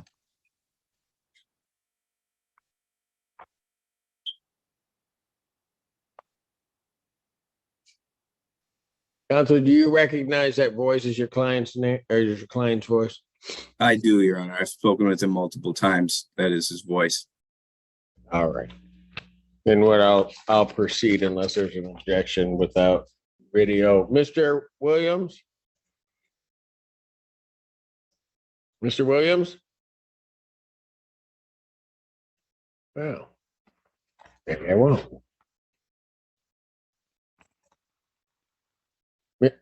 He just dropped. He just dropped. All right, I'll pass it. Maybe if he pops back in. Court calls the case, People versus Kerry Wynn. Nimish Ganatra for the people. Senator Order, Assistant Public Defender on behalf of Mr. Nguyen. Mr. Wynn is not checked in. Mr. Nguyen has not checked in. All right, I spoke with Mr. Nguyen last night, so I was expecting him. If I could pass this matter briefly, I could get a hold of him. We do have a resolution on the matter.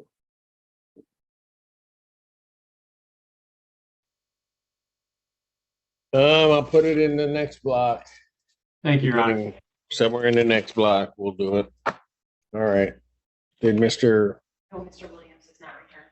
And Mr. Williams is not returned, so I'll just put that over to the next block also, and let's see if we can get it back in and let you try to contact. Oh, hold on. Yep, Your Honor. I just see spoke with him. him on the He's phone. connecting. He's connecting to audio. Oh, and he dropped again. All right, see if you can get him someplace stable, counsel, and then I'll call it up in the next block. All right. Will do. Thank you, Your Honor. I think that finishes that block. Yep. Those two are going into that block. Court is standing recess. Thank you.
So let's say just tap the speed.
Hello?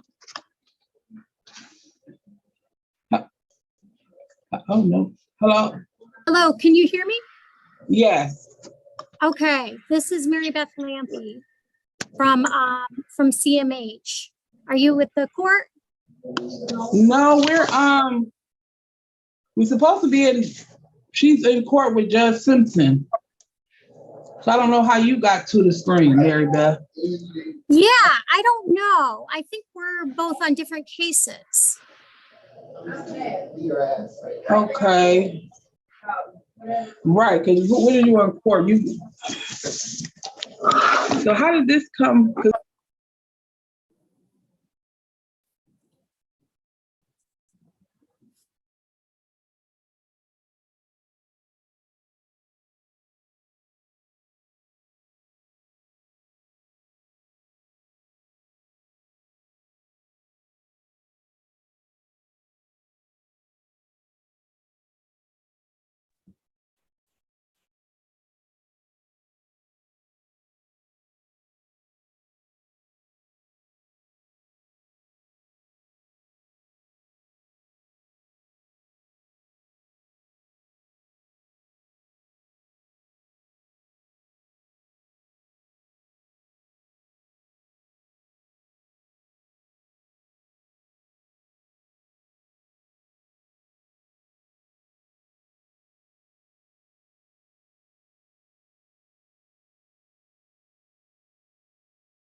I'm live. The 14A District Court is now back in session. All those having business before the court draw near. The Honorable Judge J. Cedric Simpson presiding. Court does recall the case of the People State of Michigan versus Cleotha Williams. Marie Rosinski on behalf of the people. Your Honor, I think I have better luck on this one. Matthew Mansour, Assistant Public Defender, with and on behalf of Mr. Williams, who appears via Zoom. Cleo, you know what to do. Unmute yourself and state your name for the record. Cleotha Williams. All right. This was going to be a waiver, correct? Yes, Your Honor. All right, That is Mr. correct. Williams. Attorney has indicated that you're waiving your right to a preliminary examination. Is that correct? Yes, sir. Okay. You understand that a preliminary examination is a proceeding where the people have to show by probable cause that the offense is alleged or the offense alleged was committed and they committed it. Yes, sir. You understand you'll not have that hearing and you'll proceed to circuit court for further resolution. Yes, sir. People also waive their right. Yes, Your Honor. Preliminary examination having been waived, defendant is bound over to circuit court on a single count. Mr. Mansour. Thank you, Your Honor. We would like to waive formal reading of the complaint, stand mute, and ask for a hearing date. Defendant having waived formal reading, standing mute, court will enter not guilty plea. Pretrial will be set for Monday, December 11th at 1:30 p.m. Give me the date again. December 11th at 1:30 p.m. December 11th, 2023, 1:30, Slay Monday. Thank you, Judge. Thank you. Bond continued. Thank you, Mr. Williams. All right. Thank you, sir.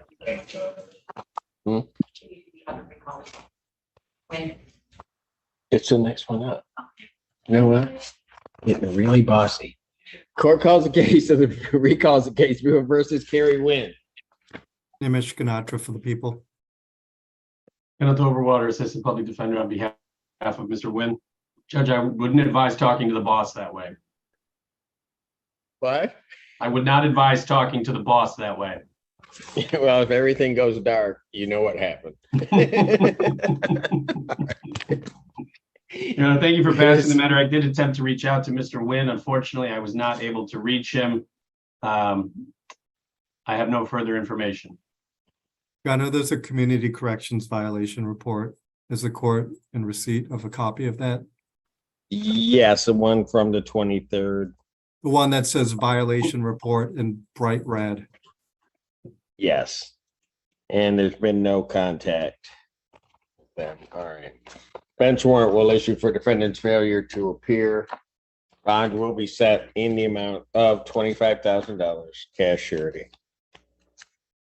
Thank you, Your Honor. Have a good day. All right, you too. Thank you.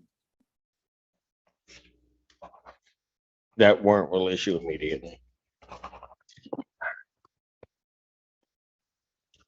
Court calls the case People versus James Becker. Alicia Grimes on behalf of the people. Good afternoon, Your Honor. Kevin Biglin covering for Dan Guerin on behalf of James Becker. All right.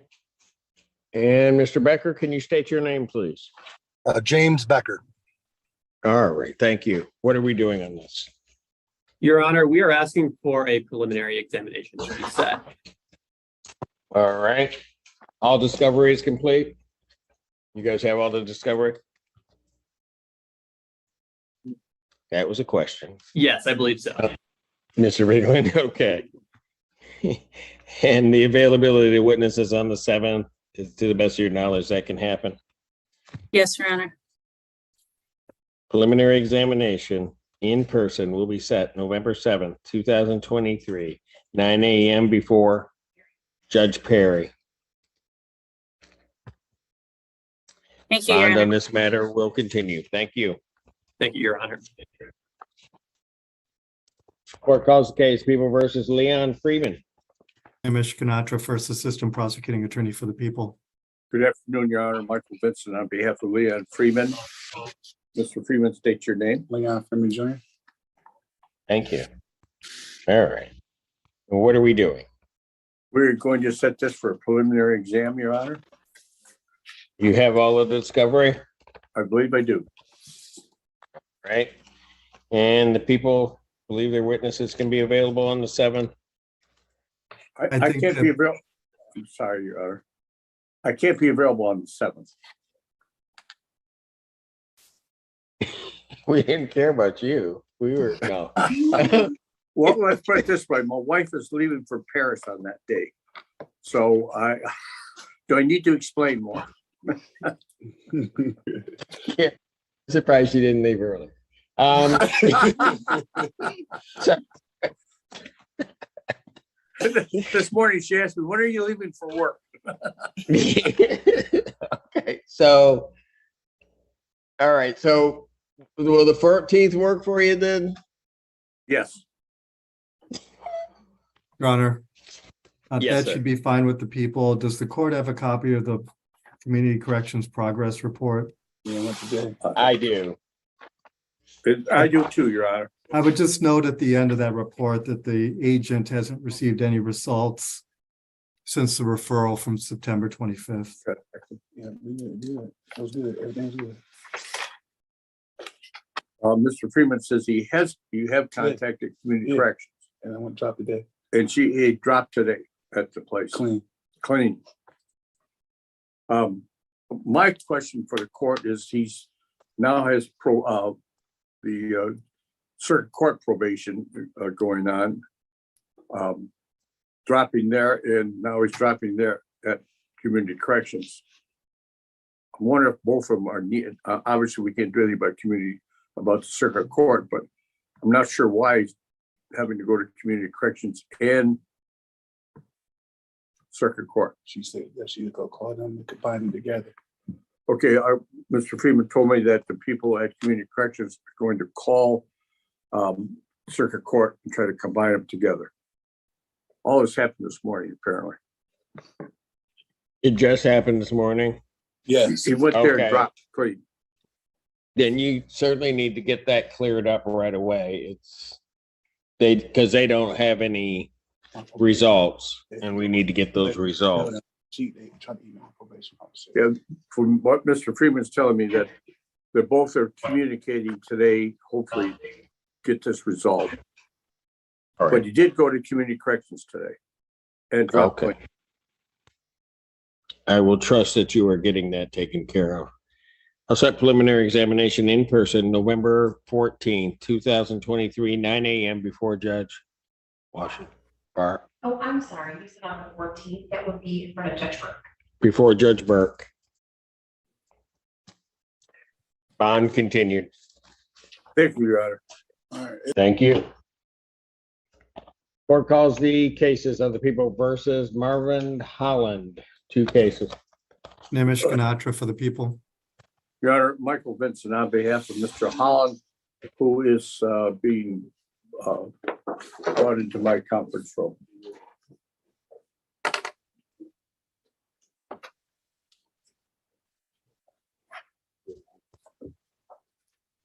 Mr. Holland, state your name for the judge. Marvin Holland. All right. What are we doing?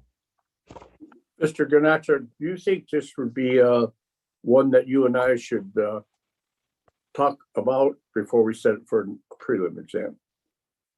I think so. There's also Got a it. progress report from Community Corrections, which shows a positive for cocaine on October 13th. Yeah. I don't have that report. All right. He's negative. Then mid-October, he has a positive for cocaine. And then on the 17th, he's negative again.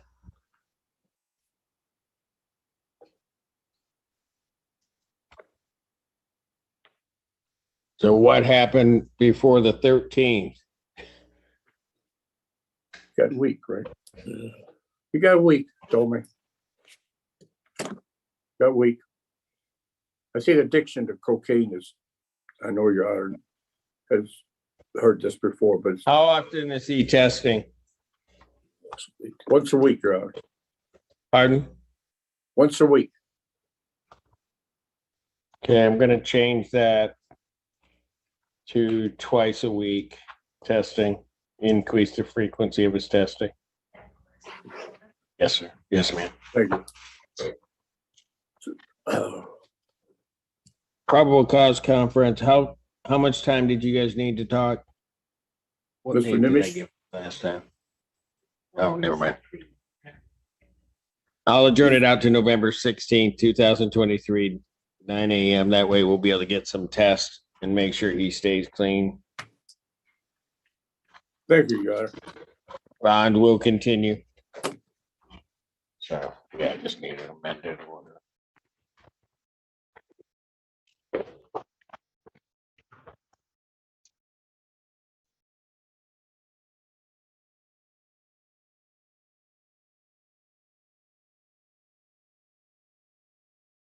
For cause case, People versus Trayvon Marshall.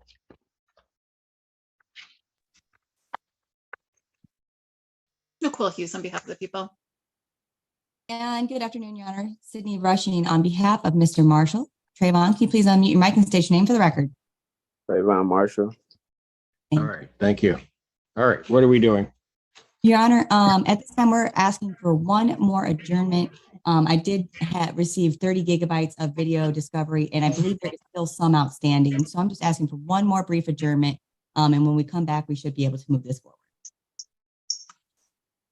Without objection, November 9th, 2023, 9 a.m.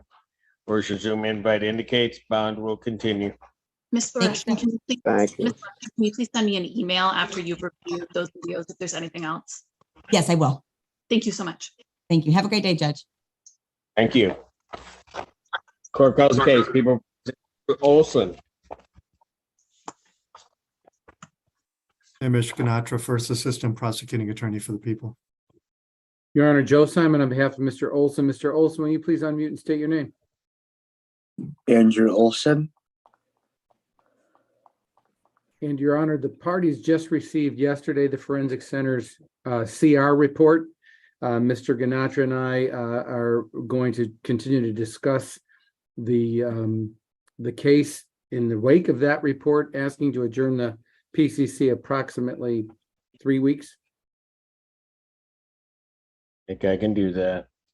Without objection, November 16th, that's 3 weeks. Yep. November 16th, 2023, 9 a.m. Bond continued. Thank you, Your Honor. Simon's shortest case ever.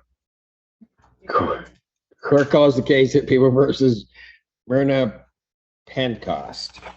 Maria Rosinsky on behalf of the people.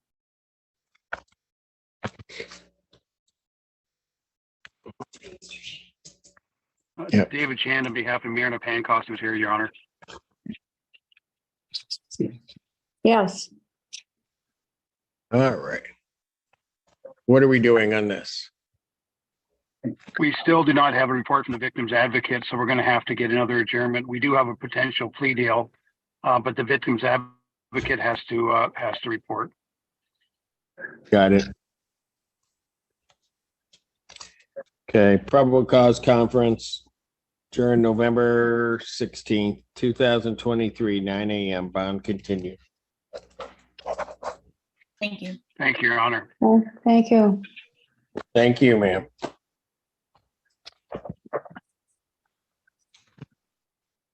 Court calls the case, People versus Tage Seth. Nicole Hughes on behalf of the people. And good afternoon, Your Honor. For the record, Orlando Simone, Student Legal Services, on behalf and with Mr. Sheth, who's appearing via Zoom. Tage, would you please unmute and state your name for the court? Tage Sheth. Thank you. And Your Honor, we're before the court today, and we're ready to proceed with a resolution. We've provided the court with an advice of rights form that I've gone over with my client, who's signed and dated that. Ms. Hughes and I have a resolution on both cases. As to the 5076 case, we provided the court with a plea form. My client would be pleading to the added count 2 of attempted R&O, the understanding that the count 1 will be dismissed. In the 5637 case, my client will be pleading to counts 3, 4, 5, and 6 with a request under sentencing under the Homes Youthful Training Act, with the understanding that He'll be pleading guilty to counts 3, 4, 5, and 6. correct, Your Honor, and requesting sentencing under the Homes Youthful Training Act, and counts 1 and 2 would be dismissed in that matter.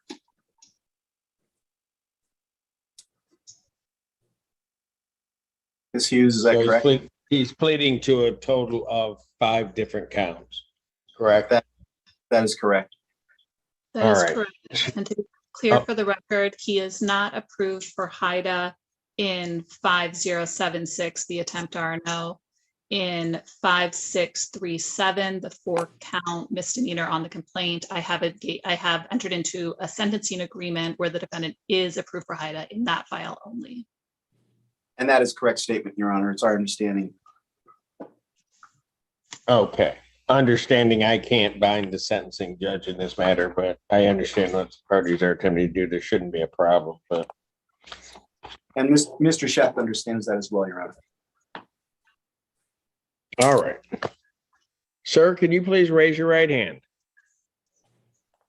Do you solemnly swear or affirm testimony you're about to give will be the truth, the whole truth, and nothing but the truth, so help you God? Yes, Your Honor. All right. State your name again for the record. Tage Sheff. All right. Sir, it is this court's understanding that you're going to be pleading guilty to 5 misdemeanor charges. You can put your hand down. First of all, that you will be pleading guilty to the charge of attempted resisting and obstructing in case ending in 5076. That's a misdemeanor punishable by up to 1 year incarceration and or a $1,000 fine plus court cost. Do you understand that, sir? Yes, Your Honor. In the other matter, I don't have my. I'll just get it from here. Never mind. In the other matter, it's this court's understanding that you're going to be pleading guilty to 2 charges of retail fraud 2nd degree in counts 3 and 4.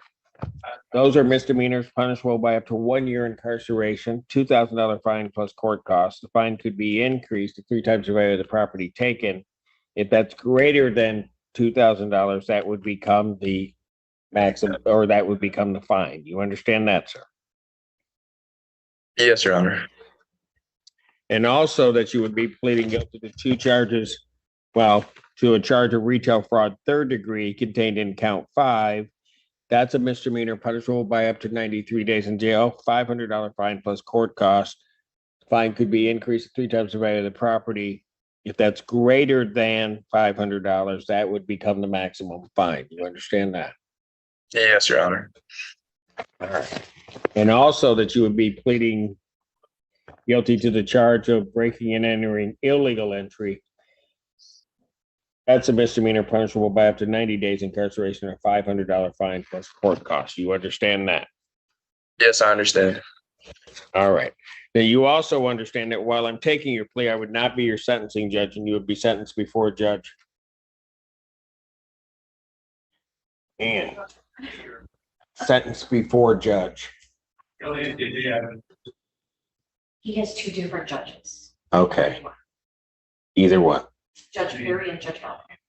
Perry in which case? Perry is going to be in the one ending in 5637. Valvo will be in 5076. All right. You'll be sentenced before Judges Valvo and Perry. Valvo on the case that involves the offense of attempted resisting and obstructing. And on the other matter, you'll be sentenced before Judge Perry. You understand that? Yes, Your Honor. All right. Now, understanding all of that, do you still wish to plead guilty? I do. To the charge of attempted resisting and obstructing, how do you plead? I plead guilty. To the charge of retail fraud in the second degree contained in count 3, how do you plead? I plead guilty. To that same charge contained in count 4, how do you plead? Plead guilty, Your Honor. To the charge of retail fraud third degree contained in count 5, how do you plead? I plead guilty, Your Honor. To the charge of breaking and entering, how do you plead? The last time I plead guilty, Your Honor. Do you understand that by pleading guilty, you will not have a trial of any kind? Yes, I understand. Because of that, in each of these cases, you're giving up certain rights. You're giving up your right to call witnesses to speak for you at trial or to have this court compel their attendance. You're giving up your right to see, hear, and question all witnesses against you at trial. You're also giving up your right to be a witness for yourself or to remain silent, not have that silence used against you. And you're giving up your right to be presumed innocent until proven guilty beyond a reasonable doubt. You understand that? Thank you. I understand, Your Honor. You understand you're giving up your right to appeal of right. Okay, I understand. Are you on probation or parole? No, Your Honor, I'm not. Has anybody promised you anything other than what's been stated here today on the record to get you to plead guilty? I do not believe so. No.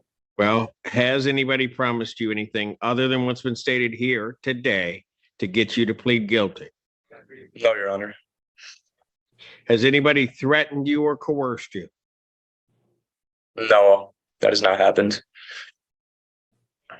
You're doing this voluntarily and of your own free will? Yes, Your Honor, I am. And because you believe that you're guilty of these offenses? Yes. Starting in the case ending in 5076.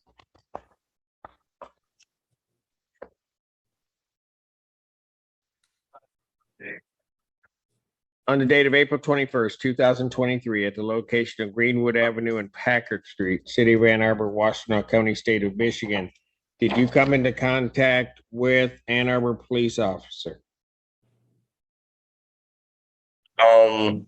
I ran. I ran. Your Honor, if I may. Okay. Pardon? Your Honor, if I may ask questions. Go ahead. Thank you. Mr. Sheff, on April 21st, were you in the area of the Greenwood block? Yes, I was there. And at that time, police had come to the Greenwood there to shut down a large block party? Yes. And then there was an altercation and police started coming towards you at one point. And did you run from them? Yes. And you saw that there were at least 2 uniformed officers acting in their duty? Yes.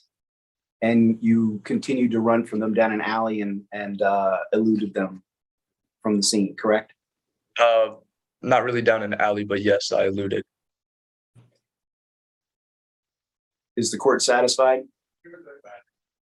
Well, you knew that you were supposed to stop for these police officers. Is that correct? They did not command me to do so, but yes, I believe I could have stopped. Mr. Sheff, were you running from the police and they were directing their efforts to come to you as part of an altercation? Yes. And did you believe that you were required to stop and you ran anyway? Yes, they tried to pull the cartridge taser on me. That was when I knew they wanted me to stop. And you continued to run even when they did that? Yes. All right. Is the court satisfied, Your Honor? Well, that seems to be enough. If he'd answer his question straight, then we could get this done. On March 16, 2023, at the location of 1100 Bates Drive, City of Ann Arbor, Washtenaw County, State of Michigan, what did you do at the Michigan tech shop that makes you think that you're guilty of the retail fraud? I left the store with a pair of headphones without paying for them. All right. The store was open to the public at the time? Yes, Your Honor. You didn't have anybody's permission to take that property, did you? No, Your Honor. And this property you took was property that was offered for sale? This was for sale, yes. Did you only take one item? Yes.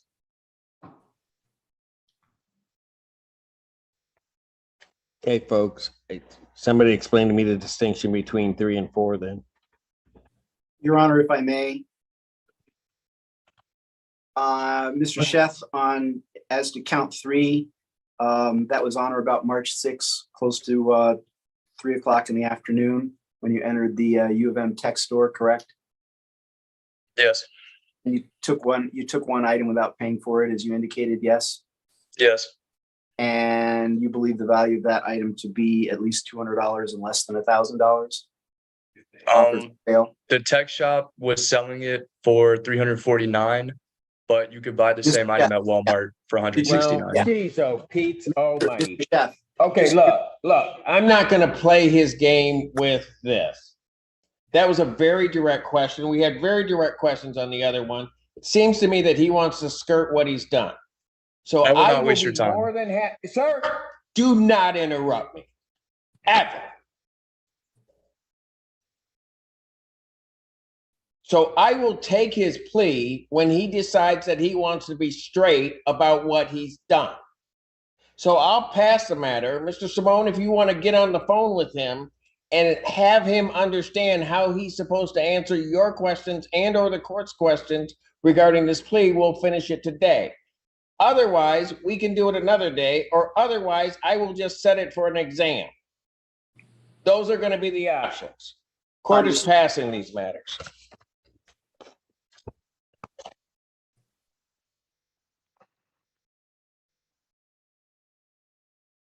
Court calls the case, People versus Lionel Sullivan. Nicole Hughes on behalf of the people. Good morning, or good afternoon, Your Honor. Susan Longsworth on behalf of Mr. Sullivan, covering for Ms. Tina Saxon, attorney of record. Mr. Sullivan, can you state your name for the record? He probably doesn't want to come on about right now, but I think he's here. Mr. Sullivan?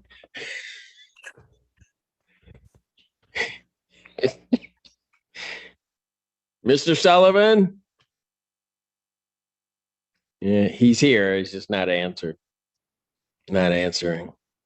Can you try to prompt him, please? Maybe he wasn't listening, Judge. What'd you say? Maybe he wasn't listening in the last few minutes. Maybe he wasn't, or maybe he ran out of the room. I don't know. I'll Pat, if you have a number for him, so I can pass it. I could contact Ms. Saxon if she didn't send me his number, I will contact her and be able to reach him. Okay, I'll pass it. Okay, thank you. Because everybody's getting passed for different reasons. Court does call the case, People versus Deanna Wells. Marie Rosinski on behalf of the people. Deanna Wells. Good morning, Your Honor. Good afternoon, Your Honor. Tiffany Hughes on behalf of Ms. Wells.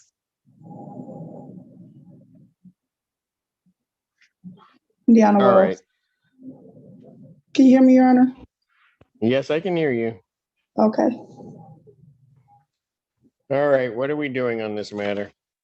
Your Honor, I was just made aware of yesterday that there's a video that I need to pick up from the office, so I'd ask for a brief adjournment to get that discovery and go over it with my client. Okay. So you're seeking an adjournment? Yes. We have a bigger problem, and that there is a bond violation report. Do you have a copy of that bond violation report? I do not, Your Honor. Okay, so it's just gonna be one of those days. The bond violation report reports that on October 5th, 2023, she's on a Scram tether device. On October 5th, there was a drinking event, 0.073, and it decreased slowly. And that event was confirmed by JSG as a drink event. That's on a Ms. Wells, let On him finish talking. Sorry. On October 6th, Scram Bracelet detected another drinking event at approximately 11:27 p.m. That was a 0.043. And then it slowly decreased. This was also confirmed as a drinking event. October 9th, 6:20 p.m. Alcohol was detected by the Scram Bracelet. The event showed a reading of 0.028 at approximately, and it slowly decreased until there was a reading of 0. It was confirmed by JSG and the manufacturer as a drinking event. On October 14th, 7:12 p.m., the alcohol was detected by the Scram Bracelet. This event reached a peak of 0.064 and slowly decreased until it was 0. That event was confirmed by Judicial Services Group and the manufacturer as a drinking event. Defendant stated that where they live was getting treated for bed bugs. They stated various chemical sprays are being used and that this caused the positive alcohol detection. So apparently we use bourbon to kill bed bugs. I'm sorry. It's my own. Miss Wells. Pardon? What does she have to say about that? Yeah, may I speak? I've got what I'm gonna do, but what is, I'll hear from her on it. May I speak, Your Honor? Yes, You he want asked, to. what do you have to say? Your Honor, Judge Simpson, they told me I currently can use like my body washes and also deodorant. Also, I can use my bleach and all that detergent. That's what the community correction officer had stated to me. So that's what I've been using. I haven't been drinking or anything, sir. I use cleaning supplies and also because my unit they spray for bed bugs. You use mouthwash? No, I don't use any mouthwash, sir. The only thing that they told me I can use, they said I can use my shampoos. They said I can use my soaps, and they also said I can use my deodorants and my lotions. That's what they had told me. I don't use any mouthwash or anything, sir. Okay, all right. And also, Ma'am, yes. Hold on a minute. What are you telling me caused these readings? I don't know what's causing Judge Simpson because I don't. Why'd you tell them about the bed bugs? Because the spray, because where I'm living at is bed bugs, and they spray the chemicals, and also like we have cleaning people that comes in the building and they use the chemicals to do the floors as well. All right, counsel. Yes, Your Honor. Maybe she doesn't understand. I've been doing this a minute. And so if this is what she wants to tell me, then fine. But I got 4 different drinking events.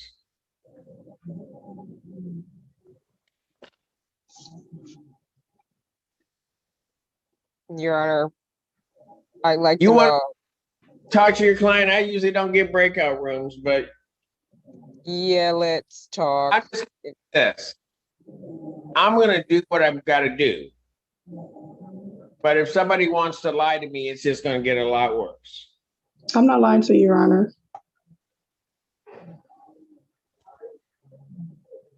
You want a breakout room with your client? Yes. Yeah, you might need to define what a lie is. Put them into a breakout room. Let them talk. Yes, sir. Going now.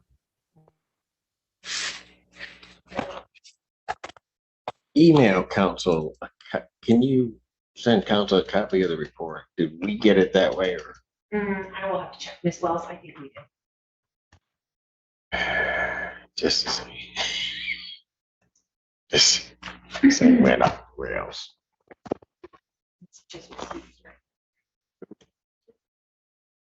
Court calls the case, People versus Casey Young. Hamish Ganatra, First Assistant Prosecuting Attorney for the People. Good afternoon, Your Honor. Susan Longsworth on behalf of Ms. Young. Ms. Young, could you please state your name? Yeah, she's here. You need to unmute, Miss Young.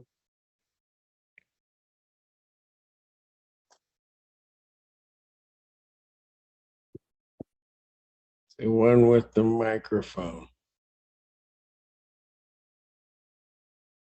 No, that wasn't it.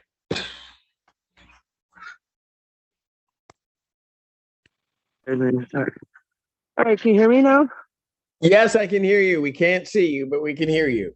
Okay, sorry, it's a different phone. Can you get the camera on? Your Honor, I am familiar with Ms. Young's voice, and that is her voice. Okay, well, that was her picture, I think. Oh, okay, she's got it. Yeah. State your name. Casey Young.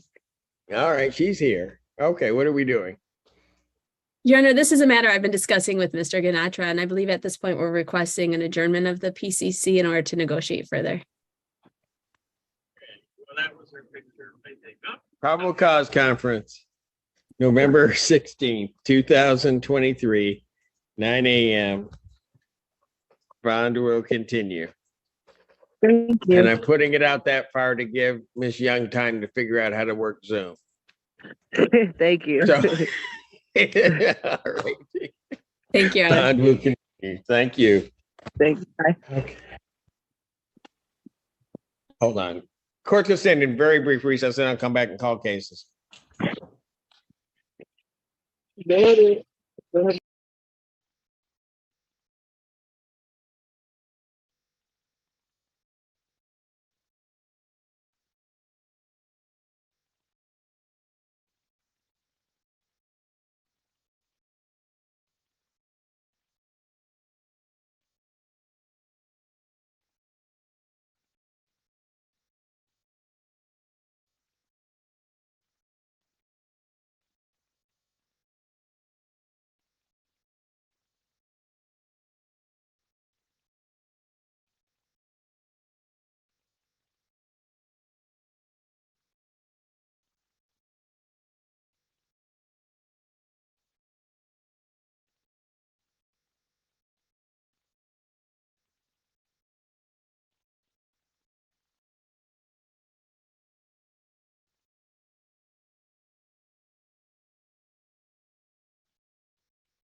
All right, I'm live.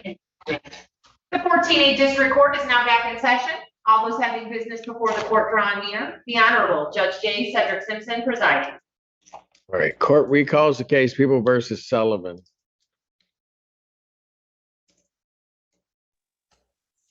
Nicole Hughes. Oh, there he is.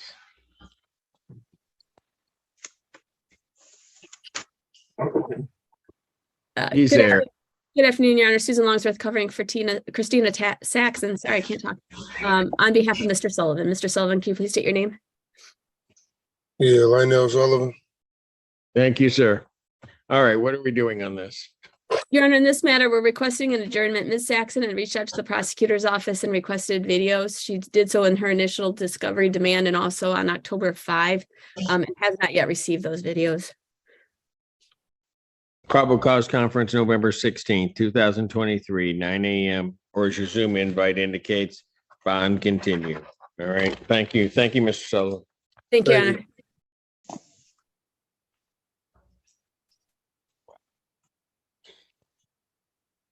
Take them in the order we got them.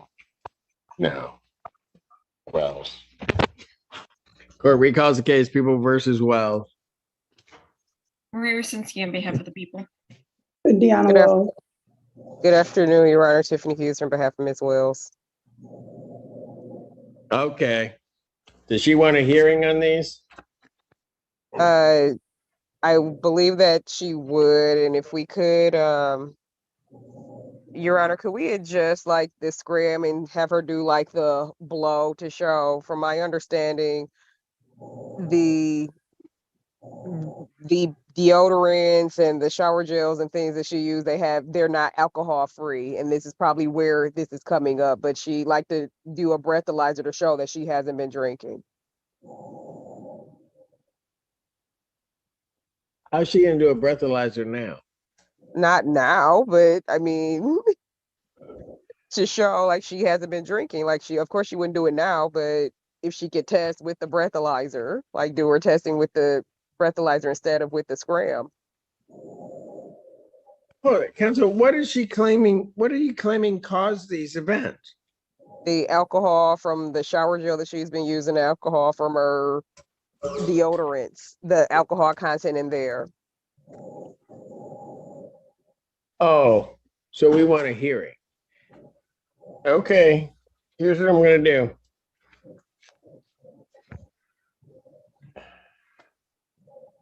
I need a hearing date, so we can do the 2nd, right? Correct, because we already had 3 p.m.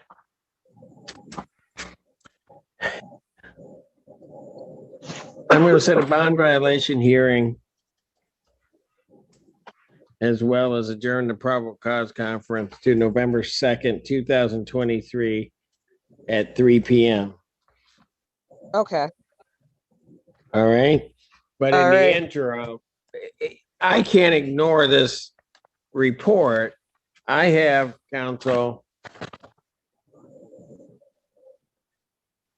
a drinking event on the 5th, the 6th, and 9th, and the 14th of October. Understood, Your Honor. I understand, Your Honor.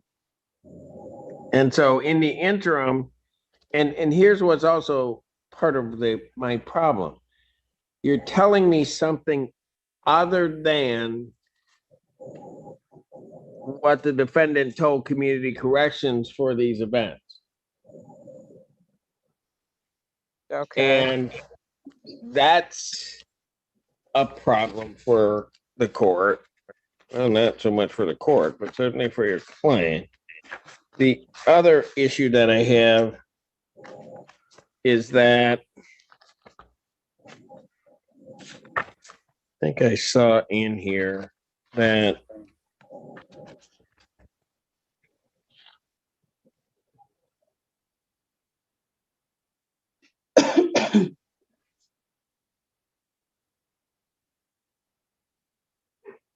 that involved in these events, that these events were alcohol related of this underlying case. Am I correct on that, Madam Prosecutor? Yes, that's correct.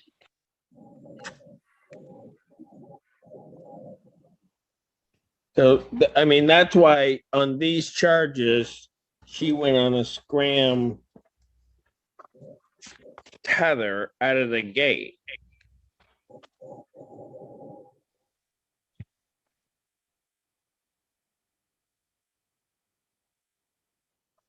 Okay. Right. I mean, I understand the court's concerns, Your Honor.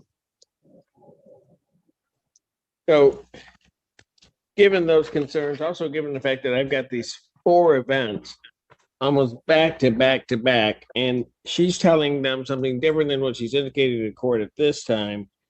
And I'm going to tell you, you're going to have a heck of a time, because to the extent all of these items contain alcohol, the rate at which it dissipates is not going to indicate by the models to be a drinking event. But if it does, I'd love to be able to see that. And so you're going to need to show that to me at the hearing. In the interim, however, defendant's bond is revoked.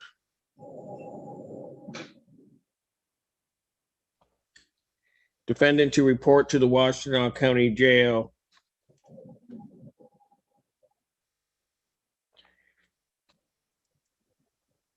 What time is it?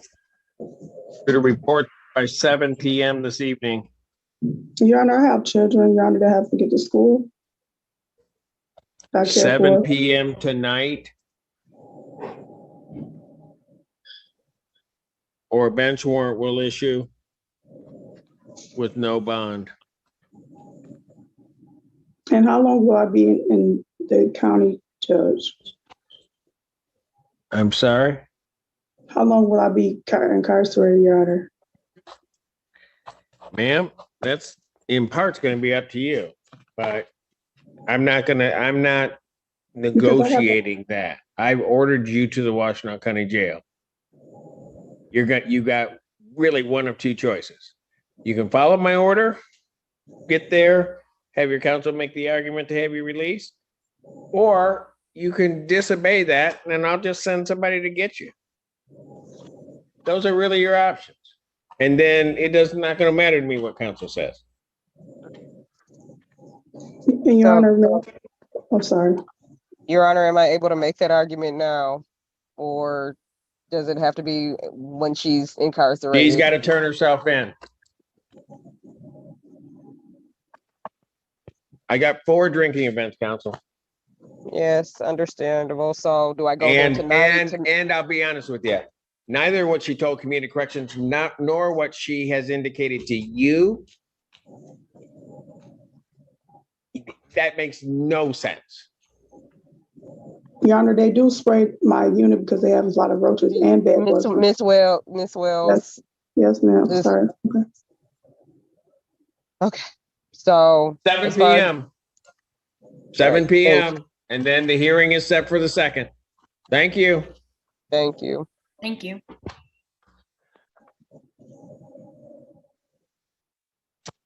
I guess. Court recalls the case of the people versus Tej Seth. Nicole Hughes on behalf of the people. And Orlando Simone, Student Legal Services, Your Honor, in behalf of Mr. Sheth. Mr. Sheth, would you please unmute and state your name again for the court? Tej Sheth. Thank you. Your Honor, apologies for the needing to pass this matter. We are ready to proceed with taking the plea.